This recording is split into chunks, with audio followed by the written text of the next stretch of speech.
All right, folks, God bless you guys. Let's just get right to it. Welcome to This Is It, guys. So getting so wild. Okay, listen, Richard Montbleu is safe. He's with someone in California that picked him up after being kidnapped by Jeff Pesca. Richard has a lot of trepidation about going to a police department to give his statement. He wants Jeff arrested for the nefarious behavior, obviously.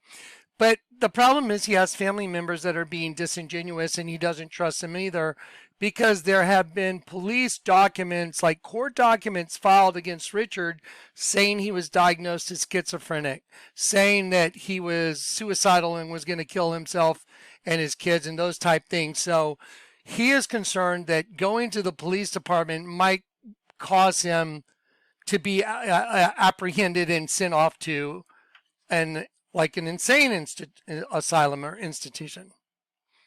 Wow. So he can't trust his family members. He doesn't feel comfortable. He knows Jeff Pesca was a lunatic that got into his life and scrambled his brain. So we've managed, the YouTube community and me reaching out and everybody that's been involved now, because now there's a lot of people in the peripheral that are helping and just helping us put this together, and we're diligently saving all the stuff. Okay. Anyway, I had a check-in phone call this morning with Richard. I want you to hear that. Pause this video right now and download it. Download this whole thing. Make sure you download it. Kleck Uncensored, my other my other internet site. There's plenty of other sites you guys can go. Let me show you where. Let me show you those sites. You go to Special Projects 2. You click on it, Special Projects 2. And then right here, all these right here. You can you can see Jonathan New, Brighteon, Kleckfiles.com. They'll be there. Jonathan's video archives, Kleck Uncensored right here. You can go there. And the thing is, I can give you my word. We're just going to give you everything that we get as it's coming to us. Now, there's stuff that we have on this phone, that phone, and we're trying to get it all together. And we're going to put everything we have into a big folder, which is what we're doing right now. But some of it, we got to make sure there's not people's addresses, those kind of things. Not very much of that stuff, mind you, but still some of it. So this is the Richard Montbleu folder right here.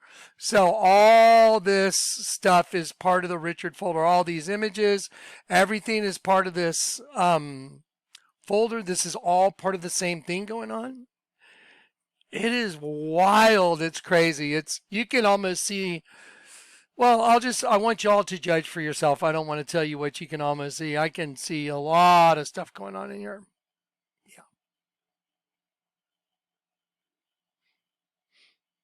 Yeah, this is going to be good. Download this right now. If anything should happen for any reason, you don't see a video or something, go to Kleck Uncensored, go to Kleck Files. It'll be there. We're going to get this. This is all going on jump drives. This is already on jump drives. This is already archived and backed up other places. Everything we do, we're saving and making it transparent for the general public. And that should be the case with everybody. Everybody that's involved should want to be just totally transparent. That's what truth. Tell the truth. Okay.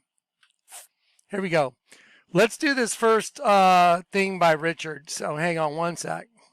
So this is a phone call from early this morning with Richard. It says morning phone call with Richard, check-in 9/25/23. Okay, you know what? Let's take a moment to pray for Richard, everyone involved. Okay. In the name of Yeshua, Heavenly Father God, we just ask you to watch over Richard and his well-being and the person that's helping him. And just thank you for the outpouring of support to help Richard. Please bring him in safely. Please make every single person that's involved in this in any kind of nefarious way held accountable. Every single one of them. Anyone that's involved, please have them held accountable. I think anyone that's involved in this in any way, shape, or form should be held accountable. For the record, the Jonathan Kleck YouTube channel is a YouTube channel. All right, y'all ready? Here's Richard. Like I said, I would download this. I would download this. I would pause it right now and download it first, then watch it.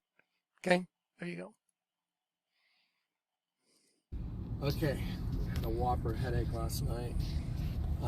We're going to release some of these audio recordings of Richard today. Of us talking to Richard and Billy. I'm going to call Richard and Billy right now and make sure that they record everything. That way there's no one has to say that's hearsay, because I've heard that in courtrooms before. It's a way for people to get out of things. If it's all recorded, and I guess I don't know the laws in the state of California, but wherever they go, whoever they talk to, they should say we are recording everything we're doing. That way there's just certainly an accurate record of everything. That way no one has to try and regurgitate things. And with all this excitement and craziness going on, it's easy to miss or forget stuff after trying to process so many phone calls and those type things. If you have a recording, all you have to do is go back and everybody sit down and listen to the recording, and then there's no question about it. So really good way to just make and establish a good record for law enforcement and for yourself and your own protection. Anyway, so I'm going to give these guys a call real quick and see if I can get a hold of them. So it's, let's see. I'm just going to call Billy out there and, okay.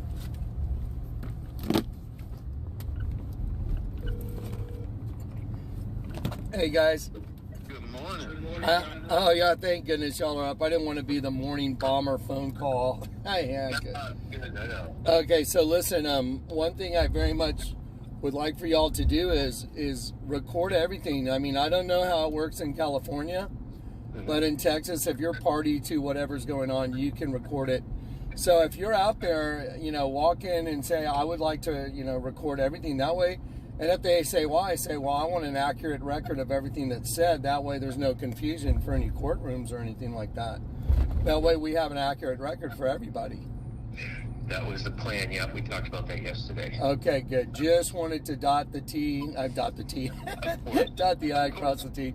Yeah, so anyway, good deal. Then I'm going to go out a video this morning. I'm going to kind of lay out this serpent thing in everybody's face.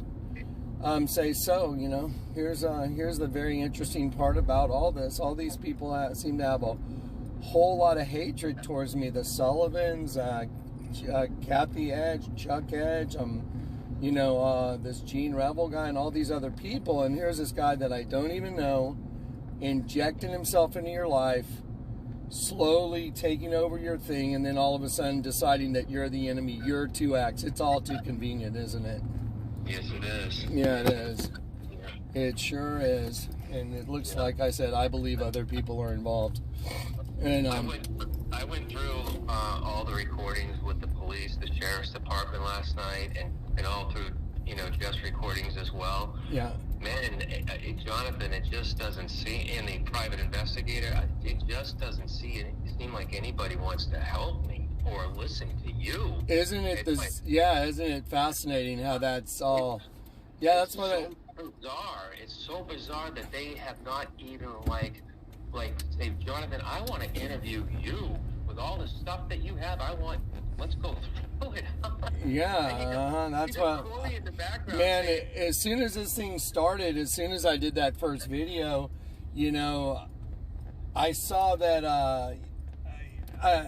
I saw that there was no active effort to get a hold of me by anybody, and then you had sent in your email, and we were, oh, thank God Richard emailed us, and I sent that right away to whatever, I think El Dorado Police Department, whoever those guys are, where you were at, and I sent that off, but no one was interested. I'm like, well, wait a minute, there's a missing person, and he sent me an email, and we still hadn't verified your voice and that kind of thing, but people that, have watched your videos and stuff, they said it sounds like Richard's demeanor and that kind of thing, so I was saying, well, I believe this is a credible email, and, nobody's real interested. I was just like, weird. Why is nobody just reaching out to me? Then we get the recording where you sent us, you know, what was it? The first video recording, and I thought there would be a huge break where someone like from the police department would be calling, oh, thank you so much for that recording. His family's so grateful, and yeah, let's talk about what are we gonna do? What's the plan? You know, just like I don't understand why there hasn't been this concerted effort to get together with myself and other people that want to bring you in and want to have you in front of them in the way that you're comfortable with, because I can see your trepidation. There's too many unknowns. Just the way the private investigator treated you. I mean, I was like shocked when I heard that entire, narration. Yeah. He has no idea. He's trying to implicate you, and he just. That's what he said. He said, you're implicated in this. And I'm like, wait a minute. Are you a police officer saying that to me now? Because I want to know. And did you see how he was evasive and then tried to posture himself as if he was actual, I work with the police department. I think that's what he said. And then I pressed him, are you with the police department? I think I tried to make him say, you're either with the police department or not. And that's when he said, I'm a private investigator. So he was disingenuous. Shady. Very disingenuous. So who do you trust when everybody's being disingenuous? That's my question. Yeah, I know. Right. So, yeah, that was the thing. So whatever phone calls, whatever stuff y'all have, you should record everything. That way there's a record. Because in court, and stuff in courtrooms, I've been there, they say, well, that's hearsay. Yeah. Hearsay evidence is not admissible. But if you have recordings and I can take any recording I have and I can make a transcript of it and give that transcript to the court, and it is admissible as evidence. So we want document. What I have learned through the El Dorado Sheriff's Department is that unless it's in an email and documented, it doesn't exist, because they came to my house to do a wellness check, right? And I was there, and Jeff was there, and I spoke to the sheriff and both of them, and we had a really good conversation. I'm like, yeah, I'm fine. My family's just over, thinking this, and when we went back to get a record of that, it didn't exist, Jonathan. What?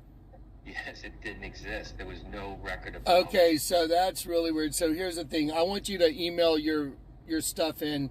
Email your well checks, what your video recordings that you made. Yeah. You have the email address for Deputy Mermod or the police department there, don't you? I can go online and get it off your. No, I don't know if I have his email.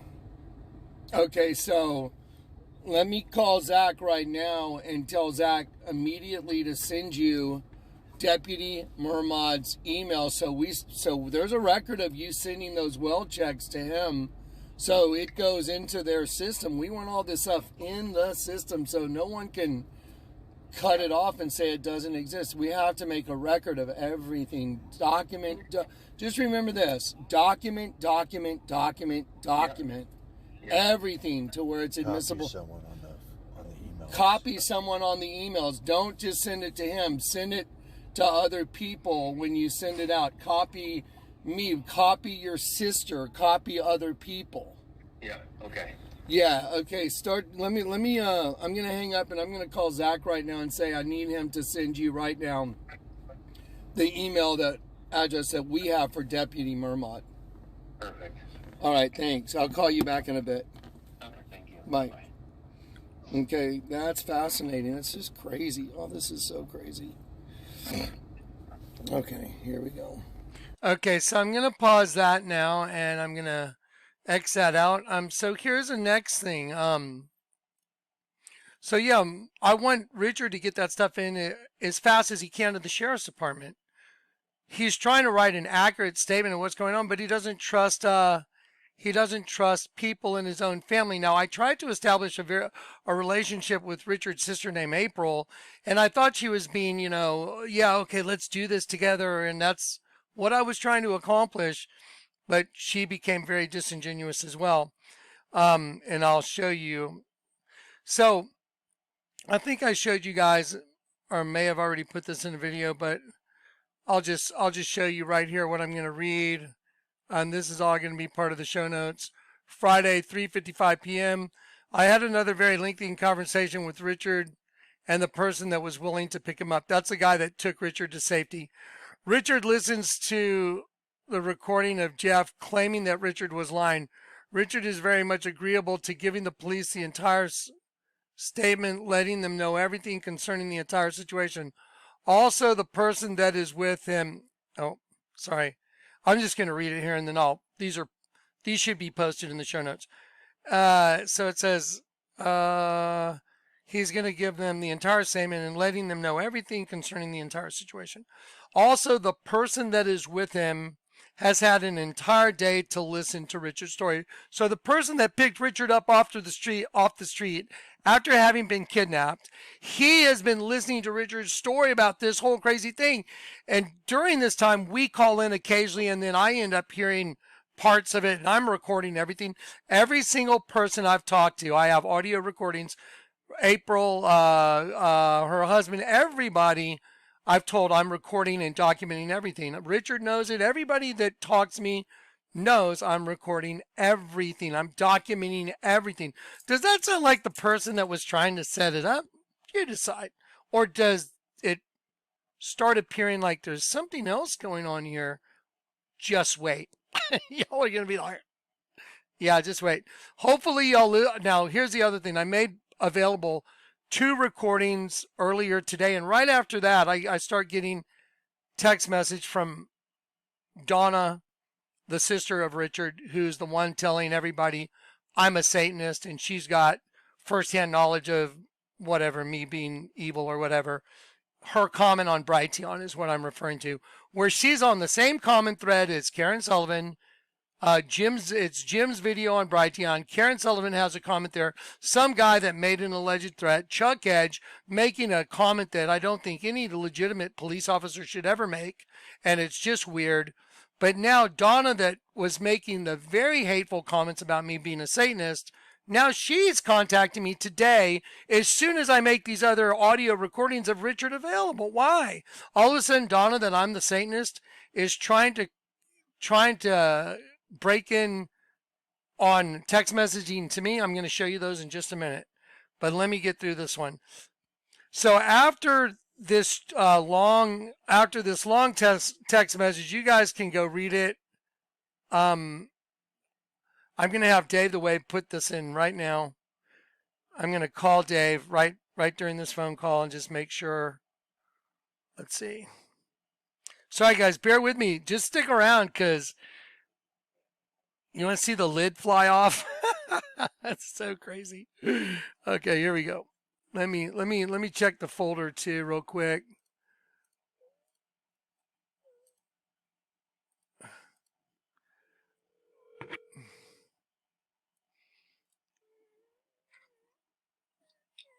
Hey Dave, did you get a series of text, like I think I copied text messages from April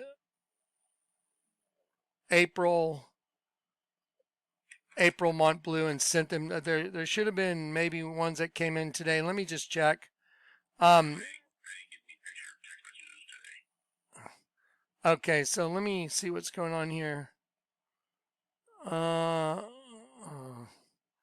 Okay, I think maybe because I've been so overloaded with stuff that I'm using 2 phones, so they may have gotten like shoved off in the, yep. Okay, so let me do this. Okay, guys, I'm going to pause the video real quick and get these in the folder. Okay, so what I'm going to do right now is I'm going to show you guys the way all these different players that are going on involved in this, whether or not it's private detectives, whether or not it's family members, whoever seems to be involved from there's two opposing camps. There's the Jonathan Kleck trying to help Richard camp, and then there's the Donna and April and Richard's family camp that is postured against me, which is okay. They can do that's fine. But then there's also the Jeff Pesca that's kidnapped Richard and done this horrible stuff to him that I'm trying to bring to justice. Then there's these other people out there spreading this nonsense like Jim and Karen Sullivan doing their channels, Kathy Edge as well, where those people are reposting Gene Revel stuff, which is Gene Revel needs to be locked up on a psych. That guy is a lunatic. That's my opinion for someone. I passed several MMPIs with the results were called unremarkable. Dina Trevino, San Antonio, Texas, to win custody of my children. Unremarkable on my testing. That's what she told me. She called me in. She said, Jonathan, why would these people make these allegations against you? When I was in a position similar to Richard. And I said, well, that's interesting. And when I mean similar to Richard, I had family members coming against me because all of a sudden I didn't care about the millions of dollars with Vlad Iwer. So what? I found something more important. I got my soul back and I got to see the truth, how this world is not at all what we perceived it as. So I find all this very interesting. So there's a lot of people that are mad over there coming my direction. I'm trying to protect Richard because he's been picked up from a kidnapping. He's been picked up from escaping a kidnapper, someone that was going to do him extreme harm. And someone from the YouTube community that follows my channel, that's a true follower of the Jonathan Kleck channel, someone that's one of us, not some agent provocateur. By the way, what's really fascinating is I prayed about this before it all kicked off and the Lord showed me agent provocateur. That's the exact word he showed me. So he was right. After I do all this stuff today during this video, I'm going to play another video or audio recording, I'm sorry, that came in from Taos, New Mexico, the last time I went to Black Rock. I went and laid hands on Richard's dad. And I want y'all to hear the praise report from someone that I've only been to their house one time. I've only met his dad one time. I laid hands on his dad. He had some traumatic brain stuff going on.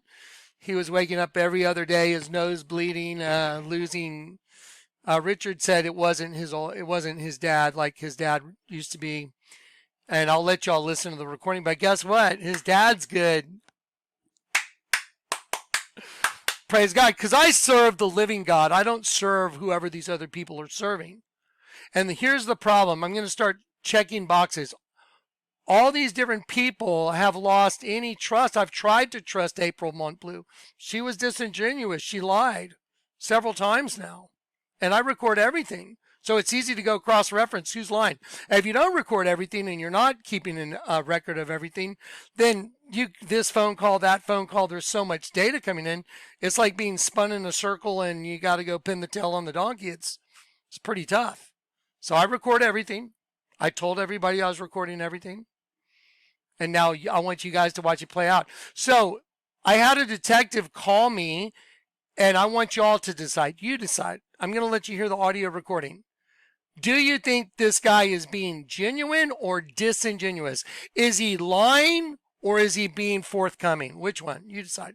So let's play that real quick and then I'll check him off the list. I wish I could talk to him, but unfortunately he's being disingenuous. And so I have to scratch him off the list. Can't talk to him. He posed as somebody else. And then we're going to check April Montbleu off the list. And we're going to check Donna off the list. And I'm going to show you the way they got checked off the list. And you guys just decide. Then you're going to hear from Richard Montbleu. You're going to hear an awesome revelation. There you go. Here we go. Here we go. Okay, so let's go up here. In the state of Texas, if you're party to the situation, you are allowed to record it. So I'm going to play the recording of the detective that called Here we go. Let's see. There's so much stuff. Let's see. Richard is safe. Richard wellness video. Richard is safe but was kidnapped by Jeff Petska. Update. Richard has checked. Okay, let's read these all out. Shout out to all subscribers. Help find Richard and let's figure this out ASAP. Then Catopia clip. Richard has checked in via email. Video malfunction again, but strange things going on in Cali. Richard checked in shortly after this video. Okay. Update and check in with Richard. Richard is safe but was kidnapped by Jeff Petska and escaped. All files are being made public. Richard wellness audio. Richard is safe, and here is his video check-in. I want to stop right there for a second. Now, think about this. I am having Richard make a video just letting people know, okay, I've been talking to your sister April. They want to know you're well, please. And so Richard does a video recording, sends it to me. I give it to his sister. I'm sending it out to him. There's no gratitude. There is a half-hearted, oh, thank you. Yeah, now, wait till you hear the other stuff I've got. Any thank yous from April or anyone at this point, they're not to be believed because it's disingenuous, and I'll show you why. Here you go. Very, very strange behaviors going on. Who is Jeff Petska? If you can help us, please email us.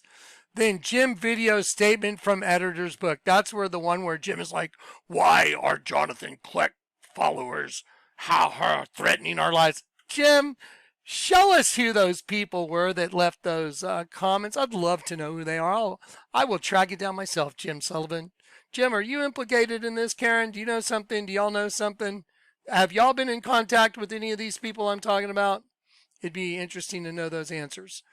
Here we go. Jim video statement from the editor's channel, Brighteon. Yeah, this is where the comments were made, the really weird comments. Here's a shout out to all subscribers. Help us find Richard and let's figure this out ASAP.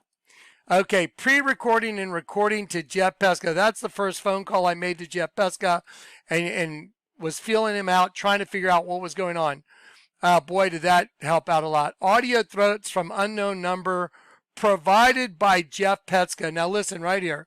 I want y'all to hear these threats. These are credible threats. Now, Jeff Petska, when he thought he was befriending Jonathan Kleck, I let him send me what do you got? What do you got? He's like, I want to send these to you. I'm like, okay, send them. So Jeff Petska sent me these clips, and I listened to them, and these are credible threats. One is from Donna, Richard Montblue's sister, threatening Jeff Petska. And I can understand being upset if you thought someone had come into your brother's life. I get it. I'd be pissed too. But I would be doing things in a different way. I wouldn't. Why would you call up and make sure you left an audio recording of a terroristic threat? It's like, wait, that doesn't seem so smart, does it? So then there's some man that calls Jeff Petska, and Richard Montbleu has confirmed this, that the person that called, the man that you're getting here calling, he made an audio threat against Jeff Petska, and Richard was there, but he said it was really weird because Jeff Petska acted like, oh, well, it's not that big a deal. Dude, I'd be like, this guy just threatened to kill me. So this is a credible threat. Richard said he expected that Jeff Petska would go to the police department and make a report on these audio threats. Terroristic threat. And you have it recorded. The ones I've got, I get those kind of threats, but they're on YouTube and the channel's gone, that kind of stuff. I get stuff in the mail, no return address, chopped up letters. It's like, okay. But they have an audio recording. Jeff Petska has an audio recording of of Donna Montbleu, Richard's sister, making a threat to Jeff Petska. And like I said, I can understand being super pissed if you thought some guy had moved in on your brother and was doing to him what he was doing. And then the man that made the threats, these are legitimate threats, but Jeff Petska never went and filed any police report on it. Why not? Okay, watch this. Here we go.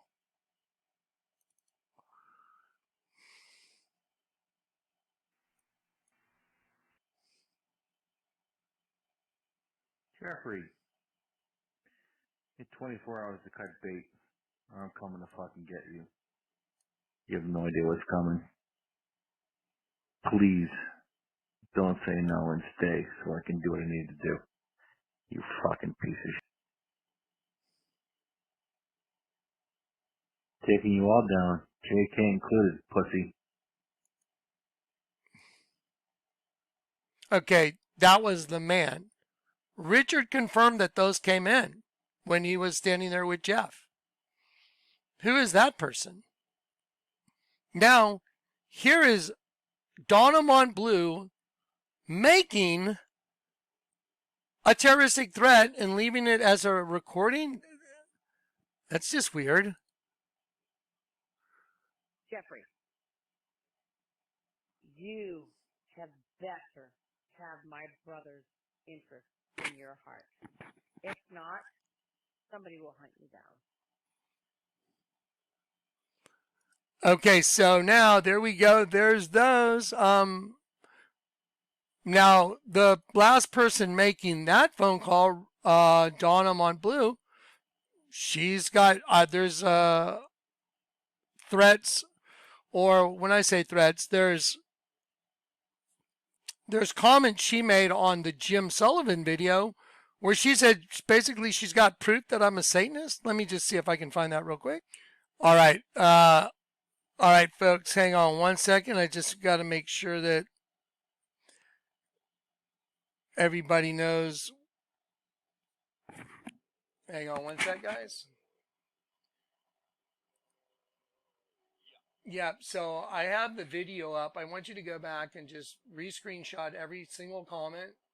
Make sure it's nice and clear. But yeah, because on the screenshots, they're not showing up correctly, but we need to do it right now. Bye. All right, so here we go. Again, like I said, I am detailing everything I can detail. I'm here to make sure people understand that I was not involved in this. Obviously, at this point, it should be obvious to anybody. But there's other people acting so strange, it doesn't make any sense. So I want the YouTube community, I want y'all to see this. I mean, they're trying to give this ministry a horrible black eye. And when I say ministry, I minister to the people out in the world what the Lord has shown me. That's what it means. So I'm a minister of goodwill. Here, let me show you what the Lord showed me. Let me go.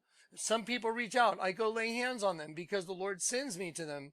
And they're incurable. And some of them, I don't go lay hands on people and then nothing happens. I go, I show up, I lay hands on them. And then usually, I haven't really been keeping a tally, but when I go lay hands on someone with something that's incurable, they're well. And we'll just line them up. We'll just line up the witnesses. And you can call their doctors to make sure they were actually sick. If you don't believe it, whoever those people are that may not believe it. I can understand being skeptical. I can understand that. I used to be skeptical too. But then I did cry out and I just said, God, I hate this place. I just want to know the truth. I did everything I thought you're supposed to do. I went and made a lot of money. I got the girl. I got the cars. I got the house. And it's not at all what I thought it was. And I said, I just want to know the truth. I said these words. I said, even if I wanted to find Jesus, I wouldn't know which one to turn to, because all these people have their own version of Jesus, all these different denominations. A friend of mine was Gary, who I loved. Gary was a good friend. I loved Gary dearly. And he went into Mormonism, and he would, Johnny, you gotta join Mormon, dude. It's not. I was like, okay, Gary, just back off, dude. Leave me alone, quit overloading me with your Mormonism. If you don't have this Jesus, Jonathan, you're not going to heaven. You gotta know who Jesus is. And I understand that's true. And I was like, yeah, but Gary, you know what? Just chill out, dude. I was born and raised Catholic, Gary. Just, leave me alone. Let me, just let me find my way. And his intentions were sincere. I mean, and I love Gary, but it's just, I started researching Mormonism a little bit, and I was like, I was born and raised in Catholicism, and I saw the hypocrisy. I was like, this is crazy. Okay, go do all this bad stuff, and then you go sit in a pew on Sunday. You don't ever read the Bible. They just have something called a mass. Everybody repeats the same words over and over again, and then they make the sign of an upside down cross on your body. See, everybody thinks it's a sign of the cross. It's not. It's a sign of an upside down cross because they touch their head here, and then they go to here. So what's the distance from here to here? And then they go like this. That's an upside down cross. Isn't it wild? The Vatican's an upside down cross. The whole building is an upside down cross at the bottom of a keyhole. Isn't that fascinating? So anyway, long story short, I cried out to God. I said, I just want to know who Jesus is. I don't know which one to choose. They're all different. Everyone's got their own version of Jesus. I was like, it's insane. I just want to know the truth. That was the word, the truth. Now here I am involved in this crazy thing involving this guy, Richard Montbleu, who I did a video, I think, saying what a good job Richard had done repackaging the altar and understanding what it was. I was showing the world that the Vatican's a snake. The snake is eating a bunch of angels. The angels are the food for the serpent. Wow, that's a pretty big mind-blowing deal, don't you think? The largest church that says it's supposed to be Christian just happens to be a big snake eating a bunch of angels? Don't you think that requires a little looking into? Yeah. So anyway, I remember I made a video. I think I made a video, and I know that I let Richard know that, hey, you did a good job, but you got to be careful with this information because God gave it to me. Don't try and go make it your own. It's okay. Go show it to everybody. But when you try and do what I do, because the Lord specifically wired me for this, the hieroglyph of Akhenaten and Nefertiti, for those of y'all that have seen it, Kingdom Divided, the breakdown of that hieroglyph, it's a serpent race eating a sheep race. What's the Vatican? It's a serpent. What's it doing? Eating a sheep. What about the people that say, hey, Johnny, I drew a picture of you? What about those people? Hey, Johnny, I drew a picture of you, and then the picture that they drew of me, they put a dead sheep on my face. So imagine a hieroglyph that's 1,300 BC has a serpent being impregnating a female on her knees. I called it an alien a long time ago. The word I use for the serpent being inside that right there. I was like, it's an alien, but what it is a serpent being. So he's impregnating a girl. I'm sorry, man. This headset is just. He's impregnating a girl that's on her knees, and Akhenaten is holding a child that in the head of the kid is a dead sheep and a reptile that's birthing. Do y'all think that's kind of weird? Like an ancient Egyptian hieroglyph that has a serpent being inside of a human body, like he's in there, inside. He's inside. See the blue head there with the frowny marionette mouth? And then inside the head of the kid is a dead sheep with its tongue sticking out. And also that same image becomes a reptile. So now you have a common denominator. You have a serpent race killing a sheep race in a hieroglyph that's 1,300 BC, Akhenaten and Nefertiti. Then you have the Vatican that's a serpent. The building's a serpent, and it's killing a bunch of angels that are in the form of a big sheep. Shown it to y'all like hundreds of times. So now you have a hieroglyph, and you have a building that matches the hieroglyph identically. Gee, that's no big deal. The largest church in the world that says it's Christian is really built in the shape of a snake, and it's eating a sheep. Now, I get converted, and the Lord shows me the truth that you're caught in a system, Jonathan, where you got inverted. So if you want to see the truth, you have to turn everything upside down and look at it the other direction. And so I did what he said, and I turned the Virgin upside down. Let's take a little stroll down memory lane real quick. So I turn the Virgin upside down, and it becomes a dead sheep.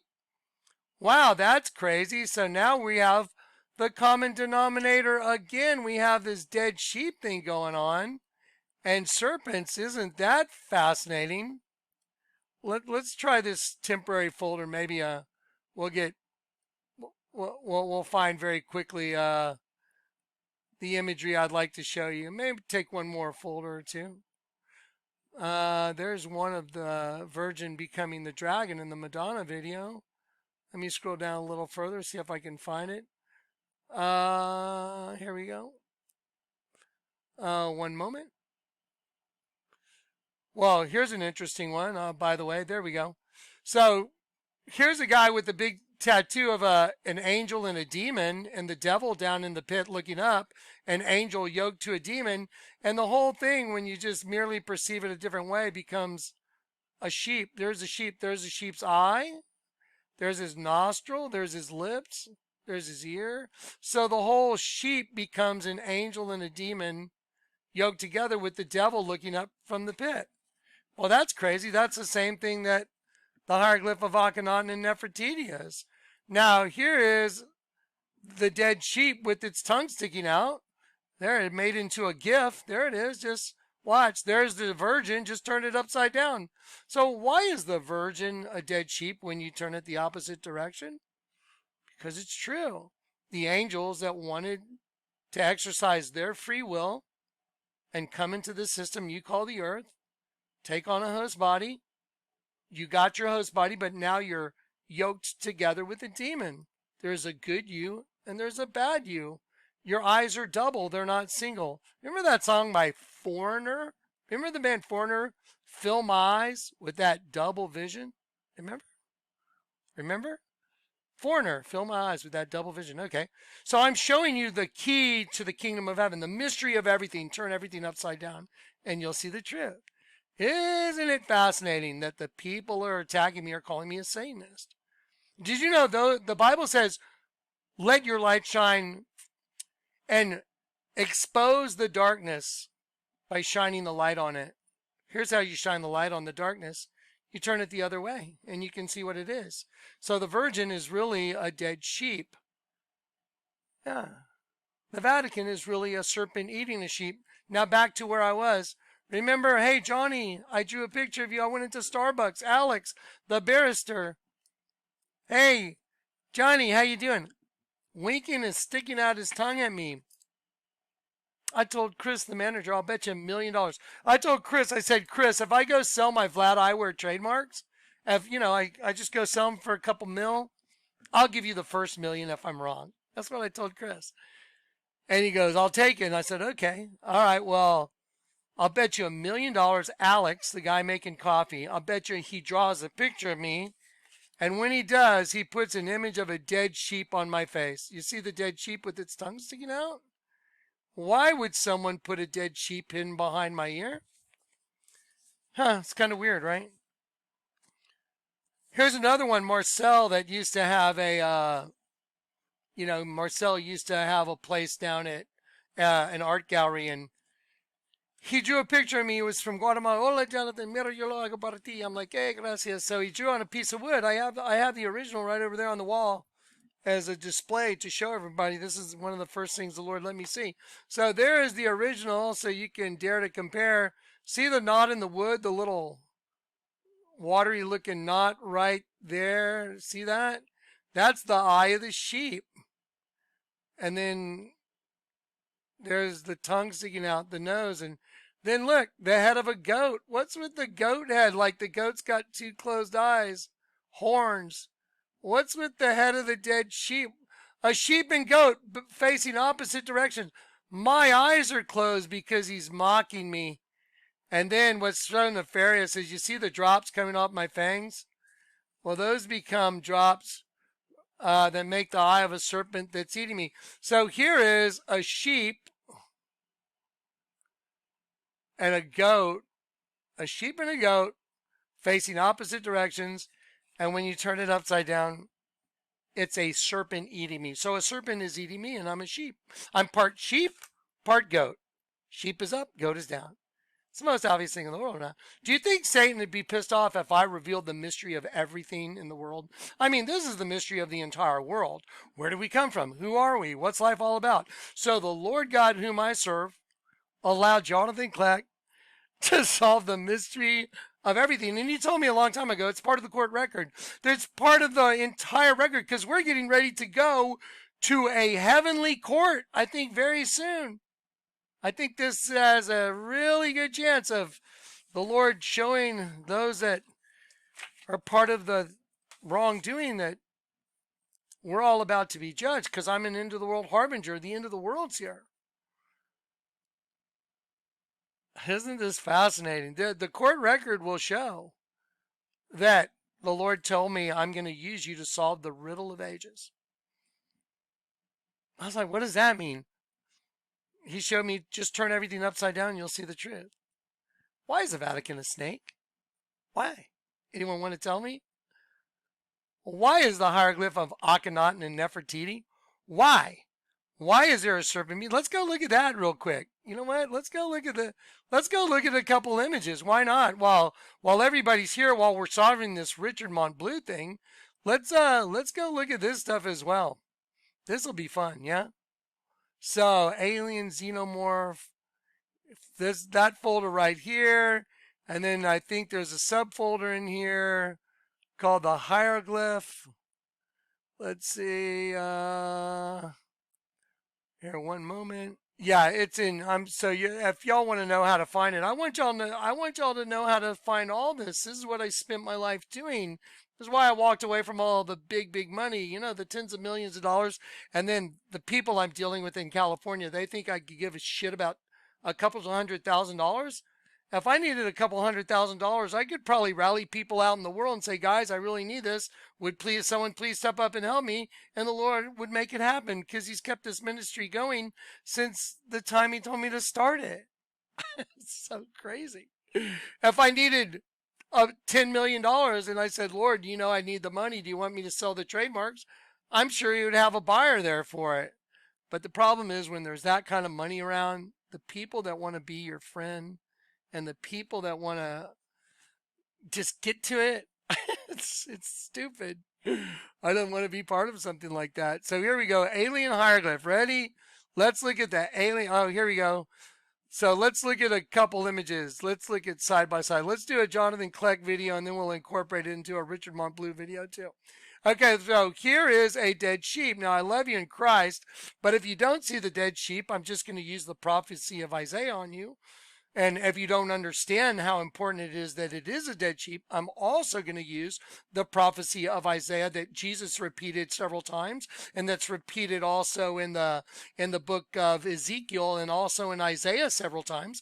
And it says they will see, but they won't see. They will hear, but they won't hear, and they will not understand to me, and they will not turn to me and let me heal them. Let me show you that. Watch. Here's an image of a dead sheep with its tongue sticking out. There's the eye. There's the eye. Nostril. There's the line in the lip. There's the tongue sticking out. Here's the head. There's the top of the head going out to the ear, going out to the other ear. You want to see an image of Jesus crucified? Look right here. Here's the head crucified. See? There's the head crucified. Here's the pectoral muscles like his chest. Here's the shoulder. There's the arm going out. There's the arm. Look, here's his stomach muscles there and there. Here's his waist bent. There's like it looks like maybe a little cloth on him. There's his rear end. Here's his legs bent. Here's his legs like right here, nailed to the cross. See it? There's an image of Christ crucified. Why would Christ crucified be hidden right here? Let me ask you a question. Do you see a red head right here? That being the eye, nose, mouth, chin, wearing a long robe. See the long robe right here? See the robe? Why is there a pitchfork going up here being made out of the Virgin's hands? Why? Why is that stuff hidden in there? Why? Because I was the guy the Lord God would use to solve the riddle of ages. I think everything that's going on right now is obviously there's a spiritual war going on. But the problem is the people that I would like to forge a relationship like Richard's sister April. She's already been so disingenuous that there's nothing I can do to maintain a relationship with her because she's been so fraudulent. Uh, the private detective, who I would love to give it all to a detective and say, you handle this crap. That's like, no, but he's been disingenuous. I think we should play him because he also led us to believe something other than that was the total truth. Okay, let me show you a couple more pictures and we'll move on. Okay, there it is, Jonathan Kleck. There's a dead sheep on top of my head. There's the goat. And here's a Mayan Indian. There's the eye. There's his nose, top lip, chin, 3 pyramids of Giza. Because the race of beings that we're talking about, the serpent race, they are the pyramids. So let me show you. There's the serpent with his mouth open eating me. That's why I put the drop of blood there. And that's why he put the collar on me like he did. The tail's wrapped around my neck and there's a serpent eating me. And then if you want to go do it yourself, go try and draw it in yourself. But see, the Lord God gave me a very miraculous gift. Either the Vatican's a snake or it's not. So if the Vatican is a snake and I'm the person the Lord God had show it to you, well, then I should obviously be someone that you should understand that I'm not going to sit here and tell anyone lies because I work for the King of the truth, the one that's the truth. Here's another image of a sheep. If you'll look right here at the eye, and there's the tongue sticking out, and there's the nose. So there's the eye right here. There's the teardrop. I would actually need to rotate it a little more to the right. There's the nose. There's the tongue. Here's the top of the head. Here's the ear of the sheep. Why is the Nefertiti the queen in a hieroglyph that's 1,300 years before Christ? Why is Nefertiti a dead sheep when you turn her upside down? There you go. Let me show you. So here's another dead sheep with its tongue sticking out. So there's tattooed, dead sheep, sheep, dead sheep, angel, demon combined. Hang on one sec, please. Okay, so let's go. So that's a sheep for sure. Anyone that says it's not, well, I'm going to have to pull out my I work for the Lord card, unlike this lunatic Jeff Petska that's posing. That's an agent provocateur. I've drawn in all these lines on Akhenaten. Here's the serpent being right here. There's eye, nose, frowny mouth. There's top of his head, his neck. So here is just kind of an overview of the whole hieroglyph. Here's a very rudimentary image, but I've done this in great detail. Great detail. Not once, not twice. I've done this several times just to make sure. Let me show you what's in this thing so you understand. The same thing that the Vatican is, a serpent eating a sheep, is what a hieroglyph that's 1,300 years before Christ is. A serpent eating sheep? That's pretty wild. So here you go. Here's the serpent made up from the queen's leg and made up from the partial body of the child she's holding. There's the eye of the serpent. Here's the serpent being up here. This is not a very good drawing. It's drawn in great detail. Here's the girl being impregnated on her knees. And here's the guy trapped in the pit as fuel. That's one of God's angels that got caught up in the snare. Okay, so now let's get away from that. And let's go back to this thing going on with Richard Montbleu and the forces of evil and the forces of good and truth and lies and all the weird stuff that's going on and people with weird channels. Jim and Karen and Kathy had this need to start all these channels after the ark closed to tell everybody I'm a false prophet. That's okay. But for them to be starting channels saying that I promote violence against them is lunacy. It's delusional. It's the other way around. See, Gene Revel's channel promotes violence against Jonathan Kleck. Just go read all the comments. Go read my channel's comments. We don't care about them. They can do whatever. I think they have to deal with the God I serve, though. We all do. Okay. But their job seems to be to make sure they discredit Jonathan and do everything they can to harm me. That's their positioning. All you have to go do is look at all the stuff that we saved. It speaks for itself. Okay, so now let's get back to that. And let's get back to this. So Donna Bratton, this is Richard's sister, says, so true. Jonathan Kleck is a fraud. He is a Satanist himself. How does Donna know that I'm a Satanist? Where did she come up with that crazy stuff? No, I'm not. I've dedicated the last 20 years of my life to serving God, serving others. If I didn't do what I do for the well-being of everybody, can you imagine if I had focused my attentions like I have in 20 years doing what I do, but on this kind of stuff? I'd be living on my own island probably. Okay. Uh-huh. And so to think that in any way, shape, or form, monetary gain is something I would want from something like this, that's complete lunacy, because people that know me know that I'll give money to pretty much most people that show me they have a need for it, if I can. And we have. So, uh-huh. Jim and Karen were some of those people, by the way. By the way, the tenants at the Ark, y'all don't know this, but the tenants will come up and say, I was giving money to tenants. The people that were living there, I wanted to make sure they had money. I'd send them, here's $500 for the next couple weeks. Make sure you got food until you got a job yet. Okay, all right. Well, here, let me make sure you have what you need. Yeah, not just one or two tenants. I think for all of them. Yeah. So I'm not motivated by wanting to have a lot for me. That doesn't matter. So anyway, I am a total Satanist, she says. Fear your salvation, Jonathan. Okay, now she is getting into crazy territory.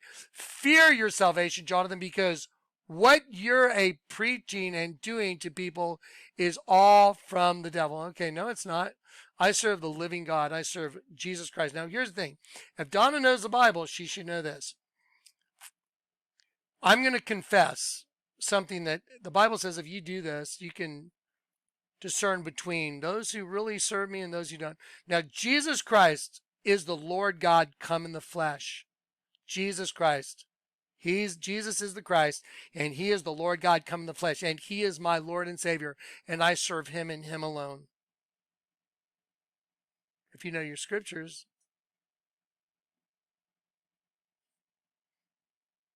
Okay, so now, then she says, I have firsthand experience what you have done to my brother.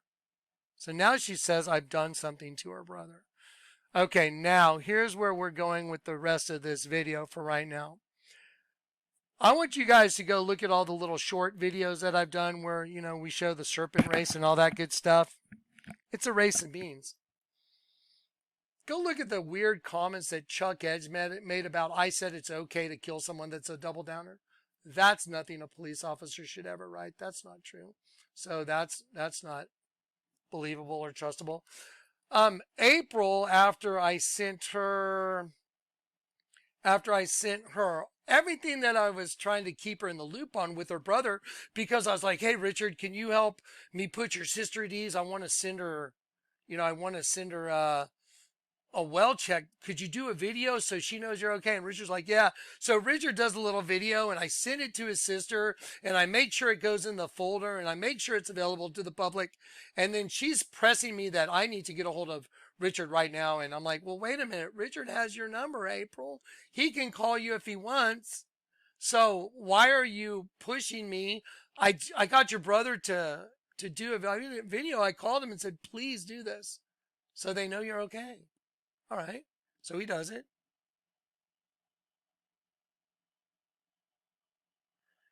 Let me pull this up. Hang on one sec. Okay, so let's see if it's in the folder now. So it should be in the folder by now.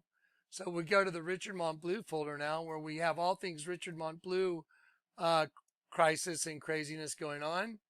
And then conversation with April, that's the one I was kind of reading to you. I told him about what you had told me about wanting to take care of him. And he says he's, out of all the family members, he trusts you the most. but still has trepidation in regards to being dropped off at your house. So April wanted Richard to be dropped off at her house. And I can understand that, being a family member. I'd be like, let's get him here. But I said he has trepidation because he thinks you guys are going to try and like seize him and take him to an insane asylum, because there is a court document from Richard's wife in which she claims that Richard is schizophrenic. He's made claims that he was going to hurt himself, commit suicide. Richard said all that's not true, that Richard said there's no doctor's diagnosis that he's got schizophrenia, and that the claims are completely false. Well, in some of the court's document stuff, Richard's wife, Jeanette, she's saying Jonathan Kleck's a cult leader and Jeffrey Petska is my guy that I send out like a handler, and he's the one handling Rich. Where the hell did she get that from? Well, I know that Jim Sullivan and Karen Sullivan have been talking a lot to Donna, April's sister, Richard's sister as well. So Donna's the one making the weird comments that I'm a Satanist and she knows and I'm going to, my salvation's done. No, Donna, I think it might be the other way around, sweetheart. I'm laying hands on people that are blind and they see. I'm laying hands on people that they're terminal and they're well. But she's passing judgment over me. Isn't that fascinating? I'm giving people money that I have for their bills, and what can I do to help get you to a position where you're okay? Do your kids have food? That's what I do. That kind of stuff. Okay. Now, but she says I'm a Satanist. Now, back to the comments. So I'm telling April in this conversation, he doesn't trust you. He has some trepidation being he trusts you the most. I'm sorry. Out of all his family members, he trusts you the most, but he has a lot of trepidation in regards to being dropped off at your house as of yet, because he wants to get things worked out. He has currently come up with a plan in order to have Jeff Pesca held accountable. Everything that he's done, I have another extensive audio recording of, and Richard is well aware that everything is being documented and is fully on board with trying to have Jeff arrested. I hope you're doing well today and your brother sounds much better than he did the last couple of phone calls. And he and the person that had picked him up seemed to have a good rapport, and I enjoyed each other's company. Oh, by the way, just for the record, I use Siri a lot and I don't reread. I don't go and reread what I just wrote sometimes. And so when I send it, it looks like my grammar sucks. But anyway, and it says, okay, he and the person that picked him up seemed to have a good rapport and enjoyed each other's company. Okay, take care. I will continue. So, see, there is my goodwill to April. Hey, April, we got to, I'm trying to get everything worked out, get you guys together, doing what I can, passing your message along. Now let me show you where that went. Let me show you. Okay, so then after that,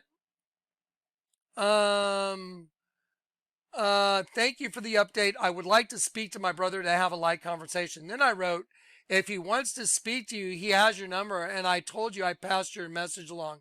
So now, after I give her the, this, hey, things, we're trying to get things going. Then she's like, well, I want to have a light conversation with my brother. And I'm like, okay, well, what do you want me to do? He knows. I've already told him. So what am I supposed to? You better call your sister. Richard, what? So I'm like, okay, well, that's kind of rude. So I wrote, if he wants to speak to you, he has your number. And I told you I passed your message along. Take care. And then look what April does to Johnny. From Kleck. If he wants to speak to you, he has your number, and I told you I passed your message along. So she's sending this out, and she's copying, and then she says he's blowing me off. What? I was like, dude, that's so rude. That's so wrong. I'm like, April, what are you doing, man? I'm trying to forge a relationship with you so we can. So April destroys all trust right there. I call her back. I've told everybody I am recording every phone call. They said, okay. I'm going to be playing some other stuff during this thing too. Y'all are going to freak out. Okay, y'all get ready to freak out. So now here she is blowing me off. Time is of the essence. He should be going to the police now. Okay, well, I agree. I want Richard to get in front of the police, get this shit in the open, get a signed statement, go arrest the kidnapper. Please. I would like to interview him. Maybe they'll let me have the interview room for a while. Say, Corey, bring me my peacock feather now. Take off his shoe. So stupid. Okay, time is of the essence. Now watch. So now I'm not really feeling very comfortable about April. Now watch this.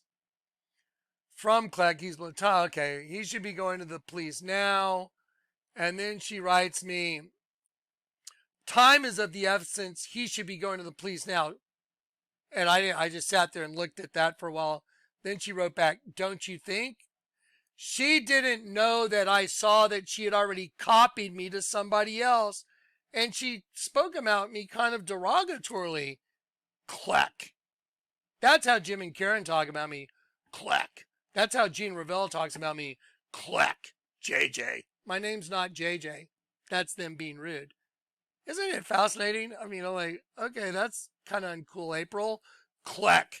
And then he's blowing me off. That's not true. Now April is saying things that aren't true. Now she's being disingenuous. April? Yes. Jonathan, if we're not able to speak directly to our brother or our brother directly, and our brother doesn't go down to the police, he is still a missing person. This maniac Jeff is still out there, possibly back at Richard's house. I hope so. Then you can still know where he is to catch him.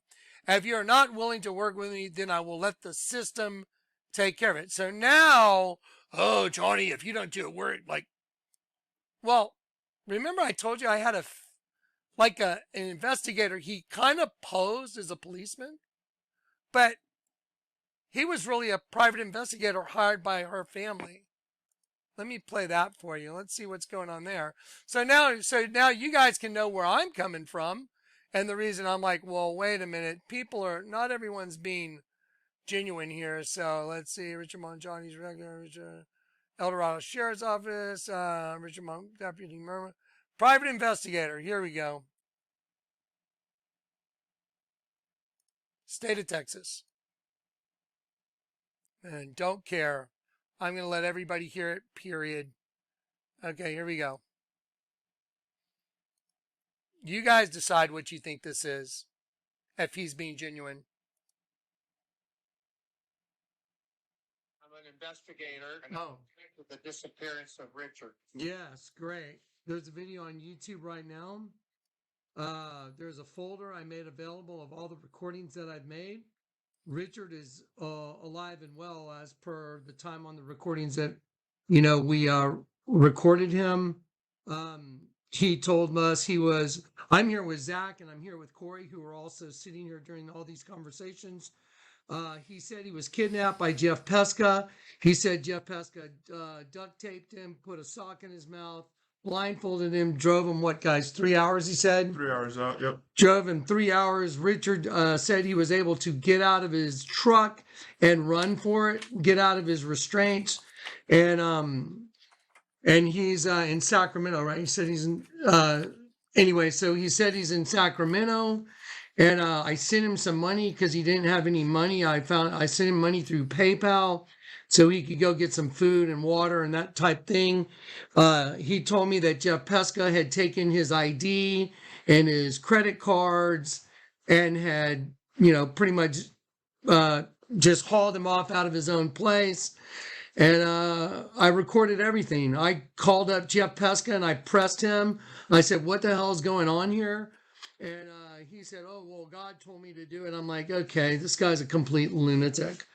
So I've been trying to get a hold of you guys since, well, I'm going to pause it now, right now. Now, listen, I'm saying I've been trying to get a hold of you guys, the police department, because we had called over there again and again and again and again.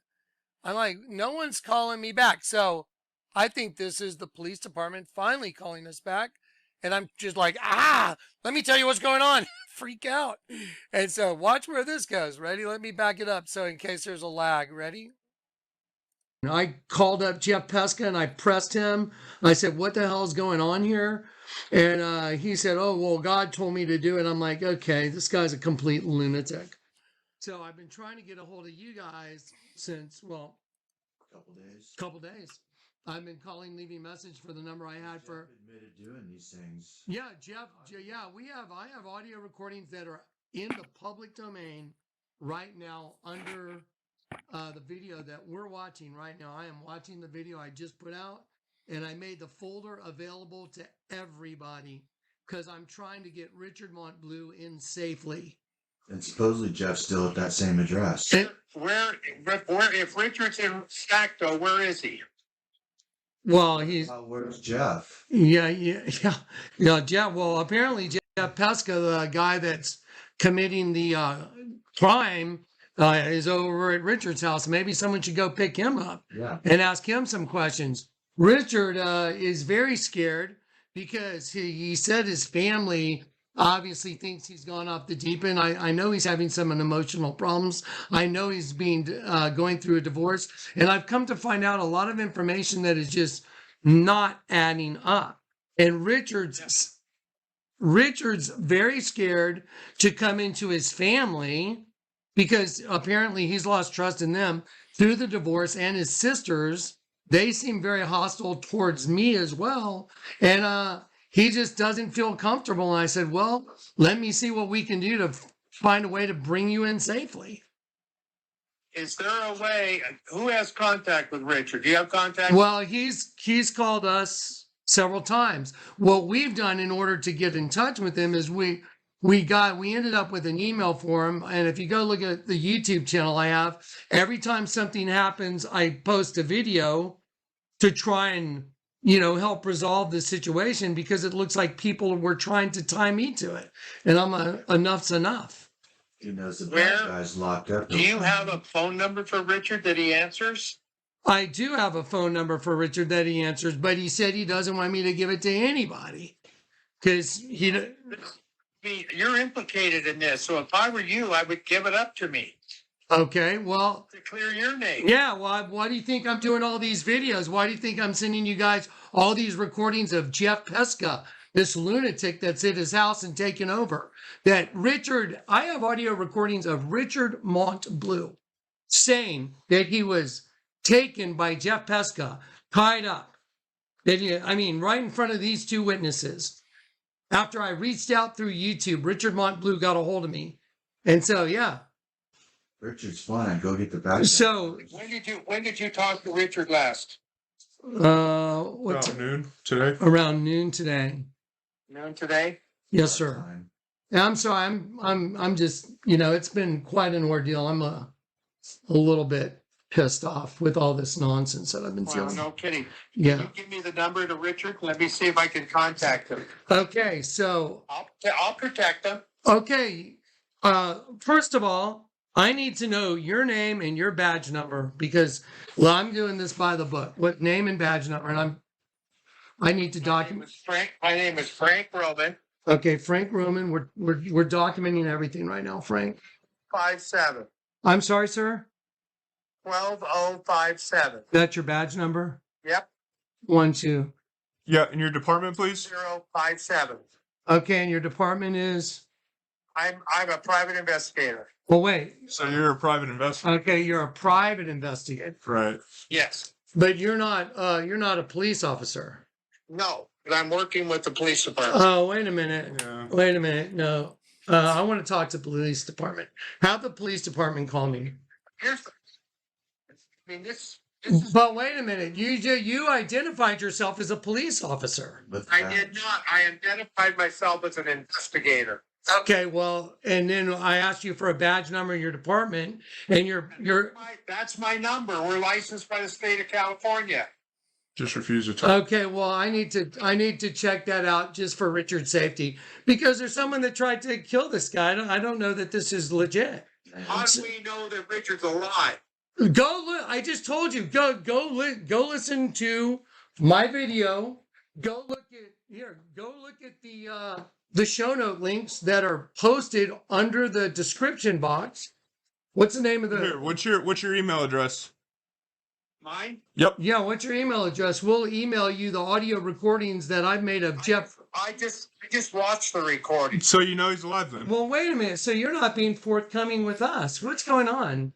Why are you not being forthcoming with me that you've already watched them and you already know there's audio recordings? That doesn't make any... Because I'm an investigator and you're implicated. Okay, are you an investigator for the state of California, yes or no? I'm the investigator for the family. Okay, that's it. I'm calling the police. Yeah, not forthcoming one bit. Dude, those guys are... Okay, so there you go. So now let me do this. So there you go. Now, you know, does that seem like something you would want to be let go? Like if you're Richard, would you trust that? I wouldn't. I'd be like, whoa, wait a minute. Don't forget, there are court documents that Jonathan Montbleu said that Richard is diagnosed, like a diagnosis from a doctor, schizophrenia. Richard says that's not true. Now, I believe Richard, but that's what she says. She also has $1 million policy on him. That's kind of weird. I'm not saying that she's out for the money, but in weird stuff like this, it's better that everybody knows everything, right? Okay, why would someone say you're diagnosed schizophrenic? Why? Why would someone make allegations about you on a document, like a police document? Why? And why would they say things that weren't true? How did she ascertain that Jonathan Kleck's a cult leader? Where does that come from? That sounds like Jim and Karen Sullivan and that crew. Kathy and them. Sounds like them. They do videos on it. Gene Rebel does videos on that. Even though Karen was healed, but because she was so insidious, the Lord took away her blessings. I understand why he gave her the blessing in the first place. I know why, and I know why he took it away. So anyway, isn't this all fascinating? Okay, now, are y'all ready to hear a recording that's from today? That out of nowhere, I made two audio files public today. I made them public today. I was going to do it last night, but my head was pounding. I was like, okay, so I made them public today. And then out of nowhere, I start getting text messages from Donna Bratton, which is Richard's sister. You know, the one that said, we're going to hunt you down. She's part of a terroristic threat with some other guy that's like, we're coming to get you, Richard. And Jonathan, I get Jonathan, you pussy, or whatever. Okay. All right. All my windows get bashed out of my truck, I think 3 days before all this happens. Weird. In my truck, they were looking for something. Looked like they were looking for a gun. They didn't take $500 in the console. I had medication in the console. As someone's a thief and they don't read a medication bottle, someone would have taken it. They would have taken the white envelope from my bank that has cash in it, $500 cash.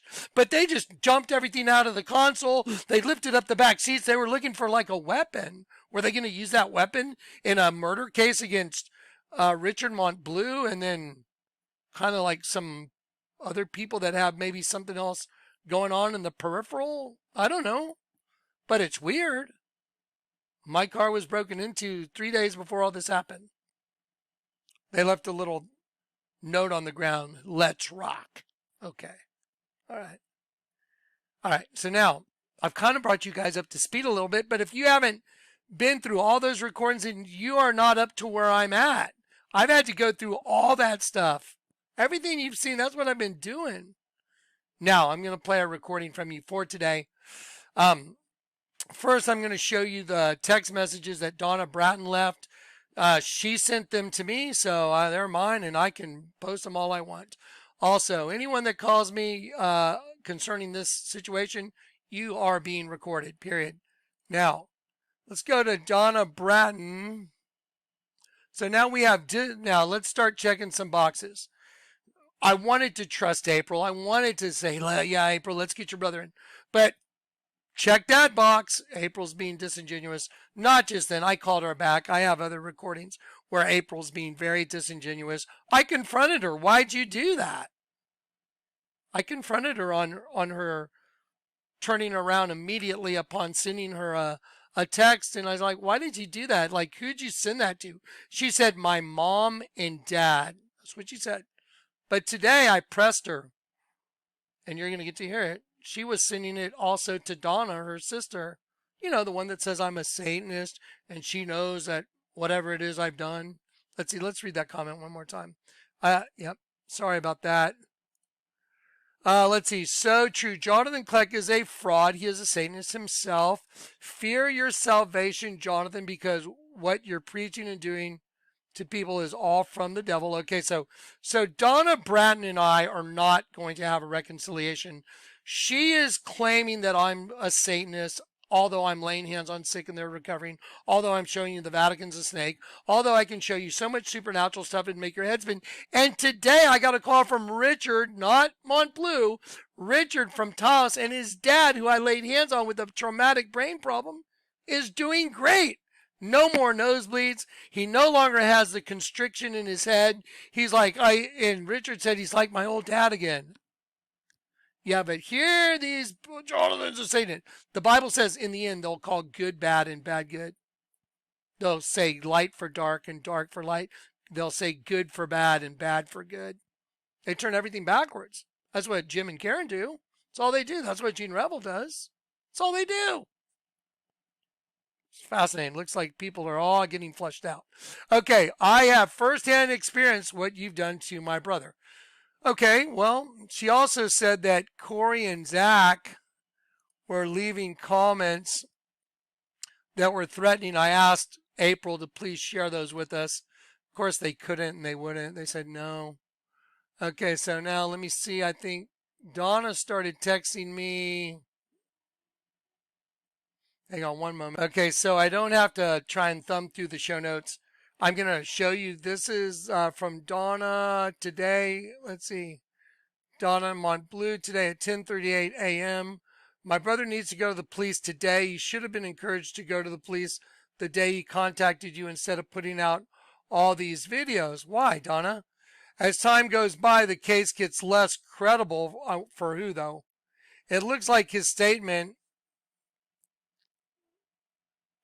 I'm just going to read this. All these will be in the folder for sure. It looks like his statement is being orchestrated. So she's saying it looks like I'm orchestrating his statement.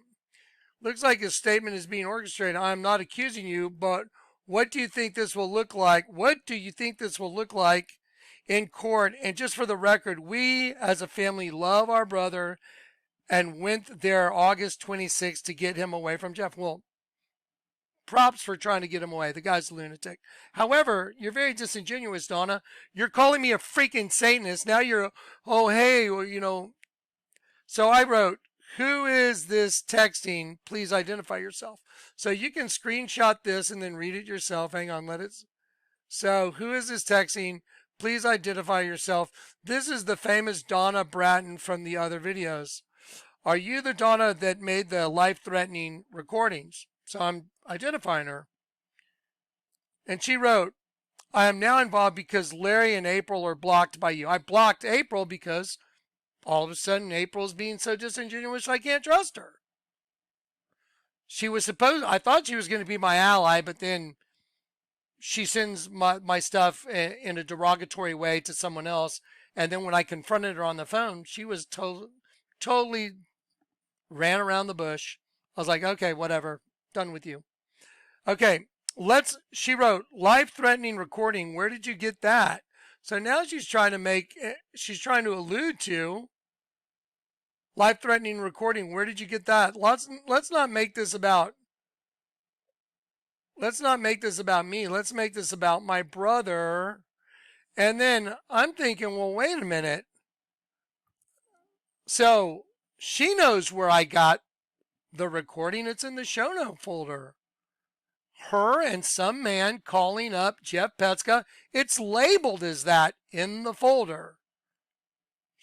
The guy threatening Jeff Petska. Jeff Petska sent those to me after our first phone call when he thought, oh yeah, Johnny and I'm going to lure Johnny in like we're part of some team. Freaking lunatic. No, I'm not good. I'm not taking the bait. Here we go. Okay, so now let me read to you the rest of this. I wrote, I've been very transparent and all that's in the folder at this point We're going to block you as well because we certainly feel like you're someone that can't be trusted. But and your brother is going to the I'm sorry. And your brother is going to the place. There's been an extensive group of audio recordings for his well-being. So sorry guys, I was using Siri right here. You know what? Sorry. I was using Siri, and Siri is not the most reliable thing to write and not read your. So there you go. You can read it. And your brother is going to the place. There's been an extensive group of audio recordings for his well-being. Someone was willing to go help your brother, and he's been with him the entire time. And he's heard, the word "her" should be heard. And he's heard the entire story without any input from me. So the point is, so the guy that went and picked up Richard Montbleu that had been kidnapped, Richard's been with that guy the whole time out in California. He's had 3 days to hear everything with no input from me. I'm not out there. I'm over here. But when I do talk to Richard, I record everything so y'all can know what exactly it is I said to Richard. So whatever I've told Richard is on these tapes. Now, and I told Donna he's been with him, and he's heard the entire story without any input from me. Everything will come out in the wash. I am sure of it. Thank you. Goodbye. And then I wrote, oh, and for the record, sorry about the grammatical errors because I'm using Siri. And then I wrote, and also for the record, you wrote on a Jim Sullivan video 29 days ago, so true. So on Jim Sullivan's video, she wrote, so true, Jonathan Kleck is a fraud. He is a Satanist himself, blah, blah, blah, blah. And so, now, if you were me or Richard or any one of us that are trying to get Richard to safety, would you trust Donna, yes or no? No. Would you trust the private investigator? No. Would you trust April? No. Now you're going to get to see it all come together in a very interesting way. If you looked at the other recordings and you've heard that Jeff Pesca worked in gay clubs as a bouncer. If you heard in the recording from Richard Montbleu himself, Richard said that when he went to go get Jeff in New York and he was driving Jeff back to California while Jeff was going to be taking over his life and kidnapping him shortly thereafter. So on that drive back, Richard Montbleu said that Jeff Pesca said that he was a bouncer in gay bars and that's what he did. Okay. And that's supposed to be one of my followers? A bouncer in gay bars. Okay, no, this is delusional crap. Okay, ready? Then Jeff Pesca tells Richard as well, and this is all recorded. We have Richard telling us all this on recordings. It should all be in the recordings if you go listen to them. And then we have Richard telling us that Jeff Pesca was living with a transgender down in Tijuana. Oh, where was Richard being taken when he was kidnapped by Jeff Pesca? What did he tell him? You're going to get, what, effed in the rear end at least once today.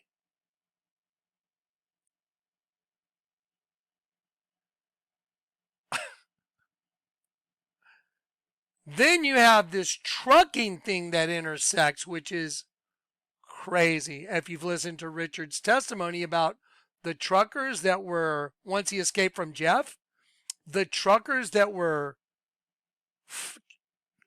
he felt like it was the truckers that were hunting him in the almond orchard while he was hiding up in a tree.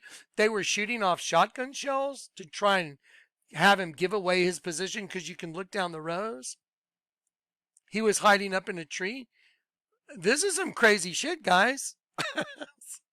And you know what? What's so weird is none of the family members seem to be very genuine at all. None. Nobody does. And we're trying to get Richard into the police to give him a statement to go arrest Jeff Pesca and make sure everyone that's involved gets arrested. Anyone and everyone that's involved needs to be arrested. But Richard has put it in a in a statement. He's put his facts together. He sat down for several days. He just got kidnapped, by the way. He doesn't feel like he can trust any family members, by the way. And yet they're pressing him. You need to do this. You need to do this. And then you're going to hear maybe one of the reasons why they want him to do this so quickly. It's unbelievable. I'm going to play you that audio right now. It's from today. I had Richard on the phone. I called up his sister, April. I had blocked her because of her disingenuous nonsense. I've told her over and over again, I record every single phone call. She's already said yes. After I recorded this, you can hear it yourself. Ready? All right, let's see what's going on. Isn't this crazy? You think Jonathan Kleck was the mastermind behind this? It's just it's so insane. Okay, here we go. Ready? Let's watch the insanity roll out a little further. Billy in California, who's with Richard. Hey guys.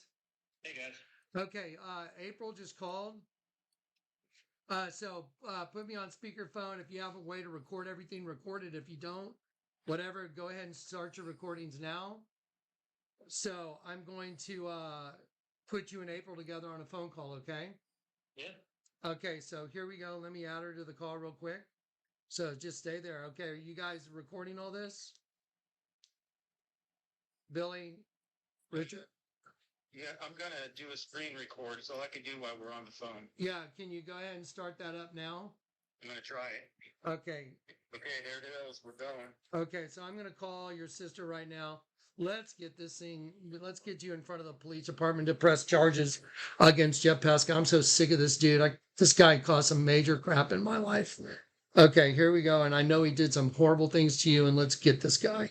Okay, let's add the call. Here we go. One moment.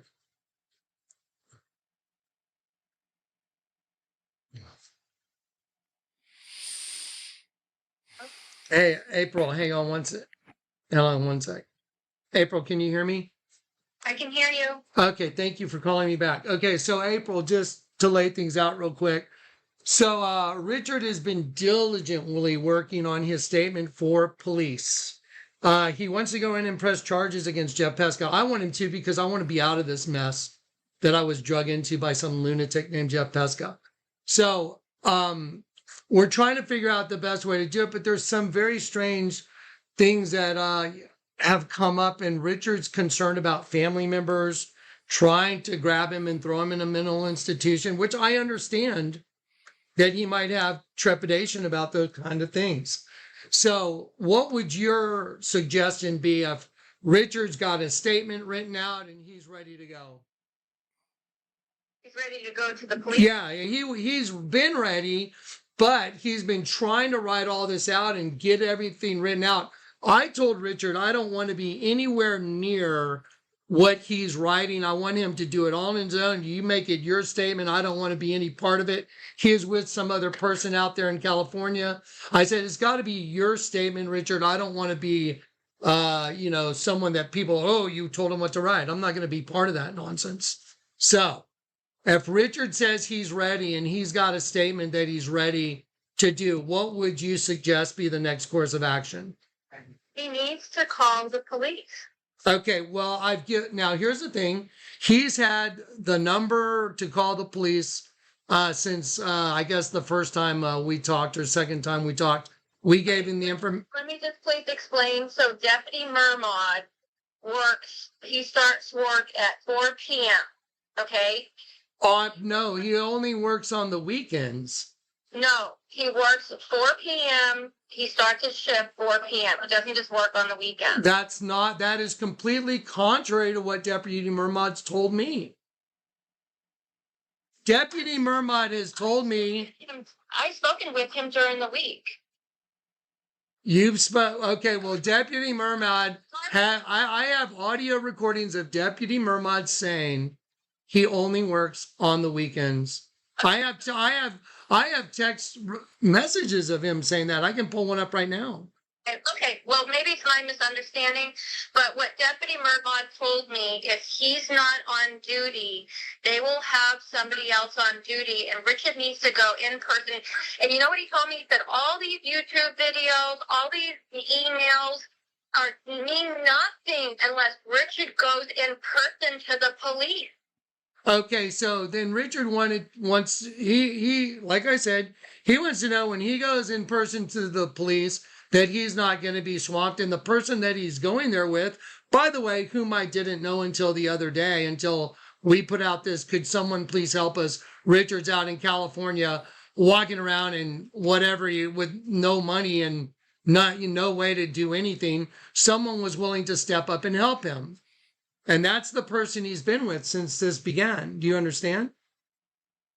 Now, can you imagine being that person that stepped up to help him, what that person might feel like in this situation? Absolutely. I'm sure he wants Richard to leave. Yeah, well, wants him to leave.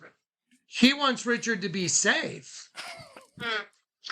So we want Richard to be safe too. And I had told you that I would love for him to come stay with me. I will help him in every way. So do you believe that I pass those messages on to Richard or no? Very quiet. I'm hopeful that you did. Okay, well, Richard is on the phone. Richard, why don't you talk to your sister and tell her what's going on? Okay, I'm going to pause Hi, that. April. Now, first of all, Richard, tell your sister, what state are you in right now? Okay, I'm going to pause that. So when I asked April, well, do you believe that I pass those on? Well, he made a video recording sending it out so she could see it. Hey, April, it's your brother Richard. I'm okay. April, I'm looking directly at you. You're welcome. You're welcome, April. How sick. So I'm passing everything on, trying to be as transparent as I can be, doing an entire folder, everything that's coming in, I'm putting out there for everybody. And I'm like, your brother called and checked in with you, April. And you're being disingenuous behind my back, sending clicks blowing me off because you're pressing me. Everyone's pressing, trying to get their hands on Richard. I'm like, okay, I understand. I want to know where my brother is. But if I saw a video recording, okay, he's doing good, he's alive and well, thank you so much, I'd be like telling the person, thank you. Well, how do we do this? How do we get him in? Well, he needs to trust someone, that's for sure. But look at all the people that are breaking the trust. His own family members. Now, watch where this goes. Just watch.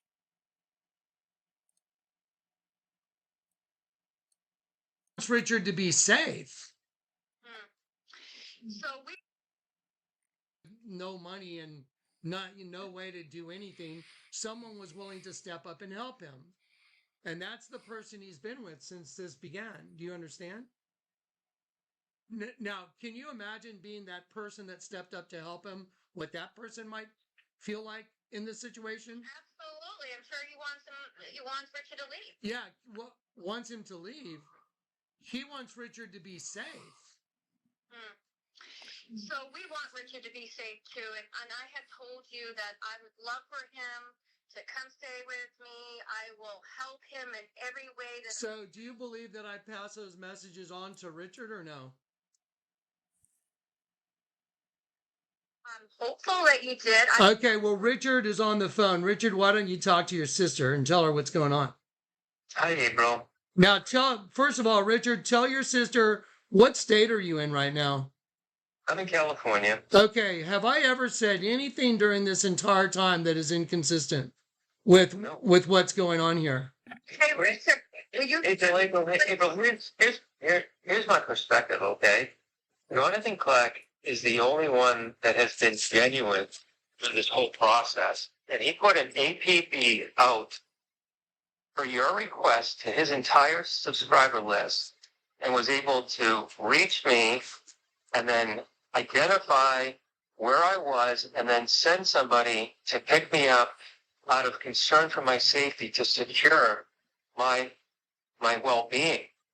And I've listened to all the videotapes between him and our family members, and there is no trust whatsoever between our family members and the guy that actually was responsible for securing my safety and getting a confession from the guy that kidnapped me. That's right. I got Jeff Pescott to freaking confess because I pressured him and I recorded the whole thing from San Antonio.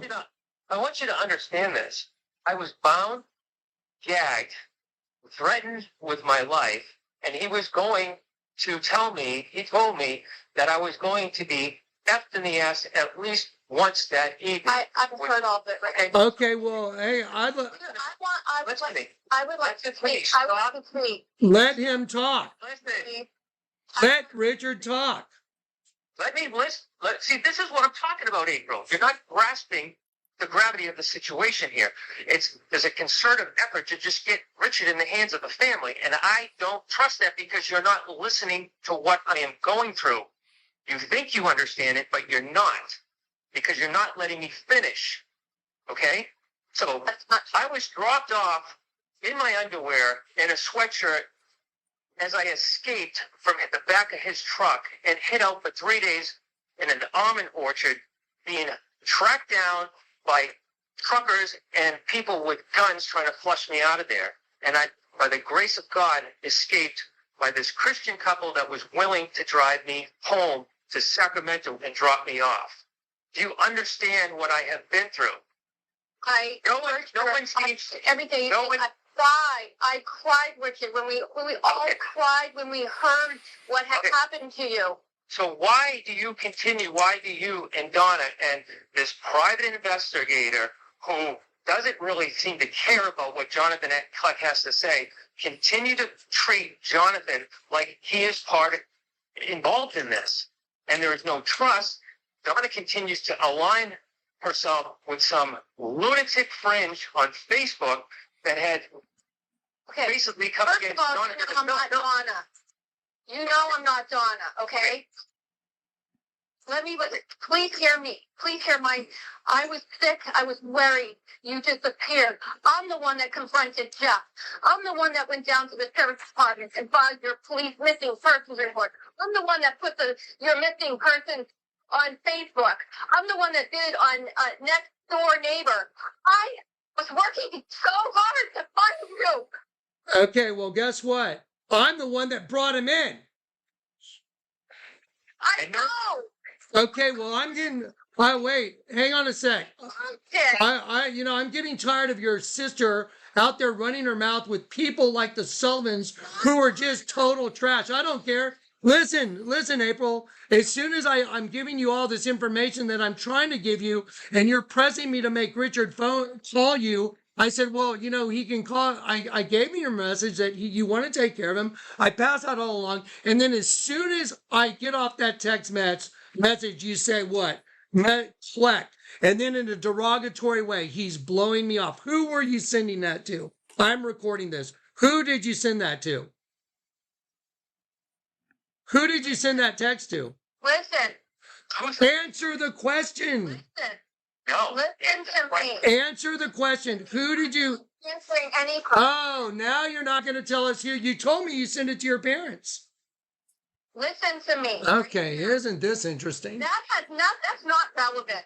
It's not. Wow, why not? Relevant. Who are you sending that text to? Who did you say Kleck is blowing me off? What? Out in all the recordings, they're wonderful, but they don't hold up until my brother goes in person. And meanwhile, your brother's talking to you on the phone right now, April. Is in the house, and guess what he's still doing, Rick? He's still spending your money. This package is being delivered. Is that what y'all are worried about? Is the money? No. Oh my God! He's still. She said it. He's still spending the money. My brother. Why won't she answer the question where she sent that text? April, and you want Rich to trust you. Private investigator that you hired to find me. I didn't hire him. I don't. Well, some family member did, obviously. Yeah. Well, he tried to make us believe he was with the sheriff's department, and he's not. He lied. So now we have involved a private investigator named Roman or whatever, and he's being disingenuous. He's not being forthcoming. You're not being forthcoming. You won't even say who you forwarded that information to. Why not? Why not just be open? What? It's relevant because it goes to the credibility. whether you believe that Jonathan is involved and that you can trust him. Jonathan's the only one that I can trust right now. Yeah, and here you are, and April Montbleu, you won't even tell us who you were texting. Jonathan's blowing me off. Why not? Who cares? You said it was your parents. That's what you said. It's my family, and it's my family and Richard's friends. Well, who those people are? Jonathan, why did you block me and now you're calling me? Because I wanted some time to let things play out, let Richard get on his feet, let Richard have a little time to think. He's been through a traumatic ordeal. He's with somebody that's just helped him. I feel blown off when you. Oh my God. Oh, see, here you go. Why wouldn't you? You know what? Y'all are very disingenuous people. You really are. Here I am. I sent back $10,000. But then emotional. You know what? But y'all are, you know what? Y'all are so disingenuous. It's crazy. Brother. Hey, Richard. April, you're contributing to it with not being genuine. You are being disingenuous. Because I heard the tapes with Jonathan. Listen, let me speak. I heard the tapes with Jonathan. The fact that he gave you everything that you needed, and then you went and told people that he was blowing you up, which is a lie. Yeah. Listen, which is a lie, which goes into the trust issue, because you're looking at Jonathan as the enemy who you should be thanking for identifying. Yeah, because some lunatic wheedled his way into your brother's life, posing as some Jonathan Kleck follower. All I have is a YouTube channel, okay, April? I don't have some ministry where people come meet in a building, nothing like that. Some people follow me on YouTube. Good for them. So what? Some guy shows up in your brother's life, convinces him to come pick him up. Your brother goes and picks him up. This lunatic gets inside your brother's head, starts taking all his money, sends me 2 freaking bait checks. I realize something's not right as soon as I see the missing person thing. The first thing I do is I send the money back, and then I start putting out someone help us find Richard. Now I found your brother, and you and other people are trying to keep me involved in this, and I am disgusted with you guys. That's enough. It's enough, man. Richard's out in California. Richard, are you safe? Yes or no? Yes, I am. Are you completely safe and comfortable where you're at? And the gentleman that I'm with, I trust more than my family right now. Isn't that crazy? He's with some person that I've met on the phone after I put out, somebody please help us. We need someone in California. Instead of your family going, oh my God, this guy's going to every link to help your brother. You guys are trying to keep me in this nonsense. That's disgusting. Really disgusting. Shame on you people. Sickening. That's sick. Now, let me tell you something. Jeff Petska, someone needs to arrest that punk and get him in a freaking room where they ask him every freaking question. Listen, wait a minute. We already posted online. Richard, I posted 2 audios from. It's louder, Jonathan. Police are telling you. Okay, well, listen, Jeff Petska, it's already part of the public record out there. This is Richard's next step. This will be what the cell sign, everything. This is to Richard. Okay, this is the next steps, April. I'm telling you where I'm at. It seems as though with my computer, brand new computer, that there are forces preventing me from finishing this. I'm doing a bunch of workarounds. I am almost done with my statement that I am bringing to the police. I am going to bring the statement to 2 local police. I'm going to send you also the statement with all the links to Jonathan's show notes, where he has every single documented phone call between me, Jeff Pesca, the reach out to his community, the conversations with the private eye who basically lied to him, Sergeant Murtaugh, who basically said, he's off the case now, and now there's a new person. He's got it all documented. There's all the information that's required and needed to bring Jeff to justice. Yes. Yes.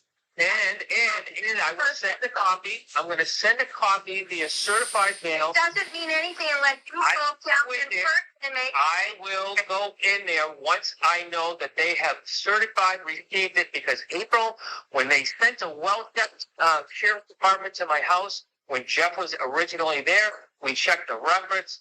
records, and it wasn't even documented at the El Dorado County Sheriff's Department. It wasn't even a record of them showing up.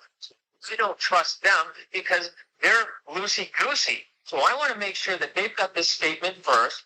Then once they read it, they can call me. I'm going to leave my number, and then I can verify that they've read the information, received the information, and then I will go in there and meet with them face to face. And I want to interject right now. To me, Corey, Zach, are y'all witnesses? Yeah. Does that sound like someone who's speaking very rationally? I mean, speaking about Richard, you sound very rational, Richard. That sounds like a very intelligent thing to do, where you cover all the bases and you make sure that every base is covered, and the information that you've got to go get Jeff Pesca is not just in one person's hands, but it's been put out to many people. That sounds pretty smart. And you know what? Everybody, it'll all come out in the wash.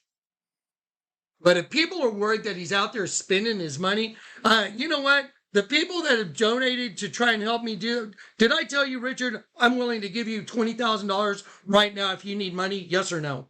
Yes, and willing to sustain whatever you... Children, Richard. Hey, bro, listen to me for a second, all right? Just listen to me for a second. My ex-wife lied on a restraining order, said I was schizophrenia, said I was a crazy kid, said I was suicidal, I was ready to put a gun to my kid's head and in my own head and do a suicide mission, and then... Oh, wait a minute. Stop. Slow down. Out of state, take my kids out of state, and oh, wow. This is... Wait, hang on. I want to hear... I know anything about this. Hey, wait a minute. Richard, everybody stop talking 1 moment. So, what's your wife's name? Jonette. She made false allegations on an official document saying that you were diagnosed as schizophrenic and that you were going to do harm to yourself and your children? Correct. That sounds like they're trying to have you arrested under what's called the Baker's Act, where they're trying to get you they're trying to put you in a facility where they lock you up based on that information. Now that sounds really suspicious to me. Why would someone make false allegations? If Richard has truly been diagnosed with schizophrenia, someone needs to bring the report from the doctor. Someone needs to provide all that information and say, here it is. But if that is a lie and she's got $1 million insurance policy on him, that's a huge concern. Here's another huge concern. April, when I asked you about the $1 million insurance policy, the first thing you did, and it is recorded, oh no, she really loves him. They're still good together. That's what you told me. It's far from good together. So there's a whole lot of things that don't make sense. And being who I am and having been through the court systems and having one custody of my kids here in San Antonio, one custody of my child up in Minnesota, because I've taken 3 MMPI, sweetheart. That's why I called and told your husband. I passed them all. Jonathan Kleck's testing was unremarkable. That means not even a remark. Dina Trevino, court-appointed psychologist. I won custody. So I want to make sure that there's a record of all this, because now there's people lying on court documents, namely Richard's wife. Why would she say that he's... Anything about that? Okay, well, I'm documenting it all. If the whole family happened to be in town the week that we had our hearing around this restraining order? It has nothing to do with that at all, Richard. Well, this is really weird. I mean... Do you see my concerns now? Don't you find it interesting that the guy that came to my very aid and rescue has been through the exact same scenario that I am? Isn't that crazy? Yeah, it's fascinating to me. Wow, isn't it crazy that your sister is making terroristic threats to Jeff Pesca like it's no big deal? Who would do that on a recording? That's so strange. Why is the other person making the terroristic threats saying, Jeff, I'm coming to get you, and Jonathan Kleck too, he's a pussy. Whatever. Who are these people? Why are people not investigating those people? What's going on? Hey, yeah. that is not me. Okay, well, can you agree to this? Can you agree to this, April? There's some very strange things going on here. Jonathan, I made you a promise. What did I say to you? The promise you made to me? I made you a promise that I would not play your audio on YouTube. And And that you would take care of Richard. Promise that I make to you. As far as I remember, that you would take. I'm gonna pause this. I recorded my first audio with April. We had about an hour-long conversation. She asked me not to play that audio. I told her, "You have my word, I won't play that audio." I didn't tell her I wouldn't play this audio. I'm playing this audio no matter what. And if you guys want to go to court over it, let's go to court over it. I don't care. I do not care at all. And because I want the truth to come out. But when I say I gave her my word I wouldn't play any audio, the audio I was talking about was several days ago. She and I had a headbutting contest. I was trying to get to know her, and that's when I thought, okay, maybe I can trust Richard's sister April. She proved to me I couldn't. Now you're going to hear how badly I can't trust her. Ready? Agree to this? Can you agree to this, April? There's some very strange things going on here. Jonathan, I made you a promise. What did I say to you? The promise you made to me? I made you a promise that I would not play your audio on YouTube, and that you would take care of Richard. Promise that I made to you. As far as I remember, that you would take care of Richard and you wouldn't have him arrested, or that they wouldn't try and grab him. I think. Exactly. Well, you know what? But I don't believe you, because after I hung up, you're forwarding one of my text messages saying Kleck's blowing me off. So now I don't trust you. You've lost all my trust, April. Back to the very people that would be. You're not responding to me, and you were not giving me the information I needed. Oh my gosh. I'm putting every single thing in a giant folder that's available to the entire public. Let me ask you a question. Wait. Hey, April, let me ask you a question. Does somebody that's involved in something like this lay himself this bare and go to these kind of efforts in order to help your brother and clear my own name? It's a yes or no. I said no. Do you hear me? Yeah, well, what's up with all you guys your sister just left a thing online, and again, it's a cute. Right. I don't care. You just said you were passing that information along to your family. Was Donna included in that? It's a yes or no answer. Yeah. Okay, so now you're being totally disingenuous. So you were passing that on to Donna. So there we go. So now why didn't you want to tell us that in the first place? April, I'm not speaking just to you. You are not running individual on this. Whatever goes to you goes back to Donna, Bud, Mom, and everybody else involved. Wow. That's how our family works. Okay? So all you guys. It's not you. You are part of them because you're running point, because you're the smartest of the family, and we have the tightest relationship between the family. Oh, that sounds about right. So here's what I'm going to do. I'm going to take this entire recording and make this public. That's the best thing to do. I don't want anyone to think anyone's got anything to hide. I got nothing to hide. Maybe you should go check into the Sullivans and Gene Rebel and all the weirdness. That public. You what? So now, there you go. There's more, but I'm going to save that for later. We can go duke that the next part out later. But y'all should. The whole audio right here is going to be left for you guys. You know what? I'm going to play the whole audio. Ready? I just knew it'd piss him off real bad. So here we go.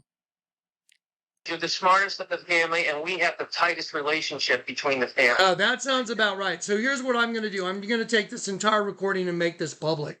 That's the best thing to do. I don't want anyone to think anyone's got anything to hide. I got nothing to hide. Maybe you should go check into the Sullivans and Gene Rebel and all the weirdness. That public. You what? I don't give you permission. Oh, you don't give me permission to make it public. Well, nope. I'm sorry, but guess what? I'm sorry. I've already recorded you saying you understand you're being recorded. Every phone call is being recorded. I have the right in Texas to do exactly that. Too bad. Sorry. Okay, Richard, I think it's time. This is becoming unfruitful. It's time to hang up. This is Jonathan Kleck summarize. I just want to summarize what I'm doing, April. Okay. So I'm just about completed with this statement. I'm going to bring it to 2 sheriff's departments here. I'm going to mail you a copy as well. Actually, I'm going to send you an email copy as well, and then I'm going to mail it to the El Dorado County Sheriff's Department, certified to make sure that they have received it. So they can't say, oh, I didn't receive it. And then I'm going to wait to receive a call back from the Sheriff's Department to set up an interview one-on-one once I know that they have the information. And then I will go in there and be interviewed face-to-face. That sounds like a very reasonable plan to me. That's the next steps. So, Because, okay, I'm safe. Okay, you know my game plan. It's a very methodical plan to protect myself and to also make sure that these guys know that there's a slew of information that Jonathan has put together on a synchronized timeline that gives them all the evidence and the documentation and recorded phone calls, admission of guilt, so that they can do their job in the most efficient manner to bring this guy to justice. There you go. That sounds really smart. We're allowing this maniac, I don't Dude, wow, April, weird. April, you didn't just say that. Oh, weird. Isn't it just a rental house? April, we do this the right way, not the Rich Montbleu way, the right way things ought to be done. Wow, that sounds so good. That just sounds like someone that's speaking rationally and coherently, and someone that's got a good plan. But April, you seem to have some other agenda. How did you guys? Okay, well, this recording, I'm gonna be sending this to a lot of people. So, and we're probably gonna make this public pretty quick. Okay, all right. Are we through here, guys? We're good. I didn't give you permission. Thank you. Goodbye. Thank you very much. Goodbye, April. I don't care what you say. Too bad. You already did. Goodbye. All right. Okay. We're talking stuff like on the laptop. Hang on. No, you come do it. You come do it. I don't want there to be any possible error. I want this recording to stay intact. Wow. Interesting. She sounds like she's worried about the cash, the money. She's all Walter stuff. It's all. Okay. There you go, guys. Now you know what I know. All right. And honestly, I have had enough of the nonsense. Can you imagine if they had been just genuine and we all worked together? But see, I'm a Satanist. But see, there's a spiritual thing going on here. Now you can see the spiritual war, can't you? They're saying Jonathan Kleck's a Satanist. Jim Sullivan's saying it. Karen Sullivan, Kathy Edge, Chuck Edge. They're all making these allegations, doing videos that Jonathan Kleck followers are threatening Jim Sullivan and all this weird production. Listen to the music on Jim's videos. Just pay attention. There's this weird setup trying to draw me in with 2 checks. I'm glad I saved the envelope because I was like, I'm going to send this guy a thank you note. That was so nice. I've had people try and give me $100,000 before I said no to Irene Corona. I was like, thank you, Irene. I can't. That's just too much money. I don't need that kind of money. Give it to other people. Yeah. So anyway, isn't it fascinating? Then the Sullivans are out there saying, oh, Jonathan Kleck, all he cares about is money, money. No, that's them. That's all they care about. I give my money away like it's nothing. Don't care. You decide. Did you guys hear the tapes? Okay, now, let's get Richard to a very safe place. He's in a very safe place. He's already in a very, very, very safe place. He's very comfortable. He's like, yeah, thank God the trauma's over. But the family seems to be just, instead of like, you know what, Richard, do it how you want. We're here to support you. We love you. If you, okay, you got this, sure. And he can open up a dialogue with them and they can say, okay. But instead, look what's going on here. I want to have my name cleared because some lunatic that, was a bouncer in gay bars in New York. Does that sound like something I would subscribe to? I would still say I love you in Christ. I know people that work at restaurants that are gay. I go up and give them a hug. I'm like, hey, how's it going? How you doing? I don't have anything against you if you're gay. I don't care. But if you're a bouncer at a gay club, that's kind of interesting. If you're living with a transgender in Tijuana, that's kind of weird because I think, Richard's testimony is that Jeff Pesco was taking him to San Diego to drop him off, to be sodomized, I guess, is what he said. Tijuana's right on the other side of the border. He's living with a transgender. Do you see all the weird? Yeah. Kind of freaky, right? And then I got people like Donna saying that I'm a Satanist when I'm trying to bring the guy in and give him money and whatever he needs to make him safe. They'll call good bad and bad good, won't they?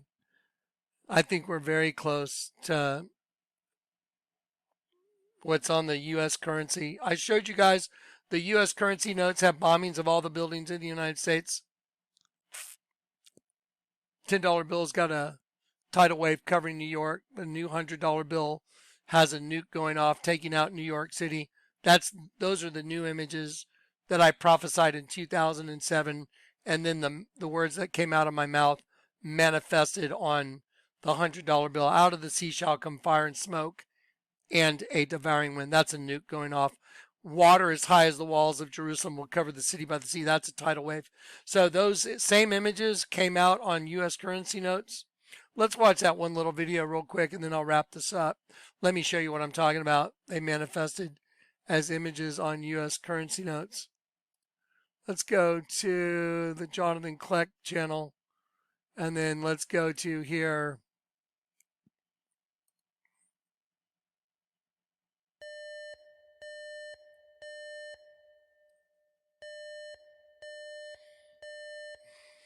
Reports have shown, hidden in the United States currency notes reveals something very insidious. These images are disturbing. Viewer discretion is advised. Reports show the bills produced and distributed for the United States have printed on them bombings that have happened in the past, and bombings that will happen in the future. The immediate threat coming is a nuclear attack on New York City. It has all been planned from the beginning, and there is no stopping what is to come. These are clips taken from a video called Destruction of America produced by Jonathan Kleck, and have been deleted by YouTube to continue to conceal the truth. We are now looking at the 1998 US $20 bill, alongside the Twin Towers moments after the attack that took place in 2001. As you can see, the money printed years prior to the attack is identical to the attack on the Twin Towers. Now we will turn the bill over to see the Pentagon bombing on the same bill, folded in the same pattern. This is now two attacks that happened on the same day identically printed on the same United States $20 bill. If you are skeptical that this is real, or think it might be a coincidence, this is not the first time they printed an attack on your money. Let's quickly review the older $20 bill. This is the Alfred P. Murrah Federal Building bombing that took place in Oklahoma City in 1995. Some key characteristics worth pointing out is the rounded corners on the ends of the building, the face blown off, and the floors of the building jutting out. I will now take an image from the Oklahoma bombing and lay the $20 bill on top of it. As you can see, we have another perfect match. Now we will go over the bombing that is to come. This is the United States $100 bill. Folded into the same upside-down pentagram, you can see New York City being consumed by an explosion. There is hidden watermark ink on the bill that cannot be seen with the naked eye. Putting the image into computer software, I will show you each layer of ink that shows you the full destruction of New York City. With each layer of ink added, you can see the movement of the explosion coming towards you. We are front-loaded about this upcoming attack in many ways. Here is an example from a movie called The Day After Tomorrow. Putting the bill and movie clip next to each other, you can see they are front-loading the same agenda.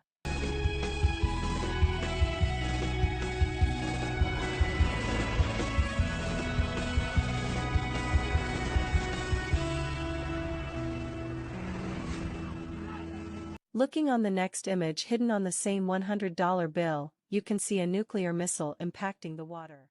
The watermark layers of ink show the water splashing from the impact of the nuke. Laid on top of the bill is a missile strike and how it would look to show you the resemblance between the two. Finally, let's look at the new $10 bill and review the exact same agenda hidden on it. Firstly, notice the orange tint on the bill. This was done with intent. On the top of the image, you will see a large explosion happening while the building has a large tidal wave pouring over top of it. In the bottom portion of the image, you will see the building's reflection from the water flooding. The threats are real and should be taken seriously. For more information, links are in the description below. So here is the most obvious question in the world. If you were made in the image of God, why does the Bible say, while you were yet my enemies, I saved you? How could you be made in the image of God, but you were his enemy? So let's just do the simple mental math. Who's the enemy of the Lord God? Who's the enemy? The serpent, the dragon, Satan, the devil. And those are all one and the same. Every single one. Revelation 17, that old dragon called the serpent, the devil and Satan was cast out. So that's who was cast out. That old dragon, the serpent, the devil and Satan. The Bible says, while you were yet my enemies, I saved you. The only enemy of Jesus is the serpent, the devil, the dragon, Satan. So that means you were the serpent, the dragon, the devil, or Satan, because those are his enemies. So just using the mental math, while you were yet my enemies, I saved you. Okay, again now, back to the scriptures. Why do we have to be adopted? Adopted means you had another parent, because when you were born into the earth, you had earthly parents. And the Bible even says, if your parents knew how to give good gifts to their children, how much more will your Father in heaven give to those who ask? Okay, so see, the Father in heaven is the Father of spirits. Everybody gets confused with the flesh and the spirit. People's brains don't know how to delineate. There's a difference between flesh and spirit.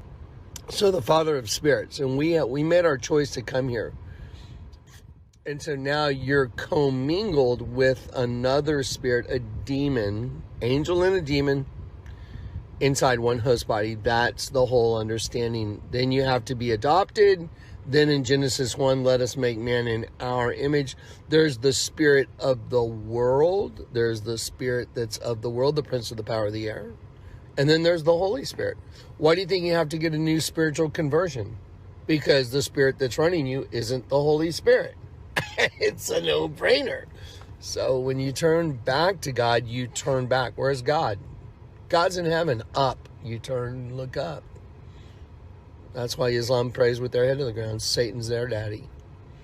Anyway, in this story, it's the most obvious thing in the world now, and then the Lord's given me all the information that proves it to be true. So anyway, the scriptures never fail, ever. So no one can come against the information because the scriptures bear it out. And then the information and the gift that the Lord gave me, the Vatican's a snake. Prove it. So there's the Vatican. Yes or no? Is that a serpent wearing a crown? It's a yes or no answer.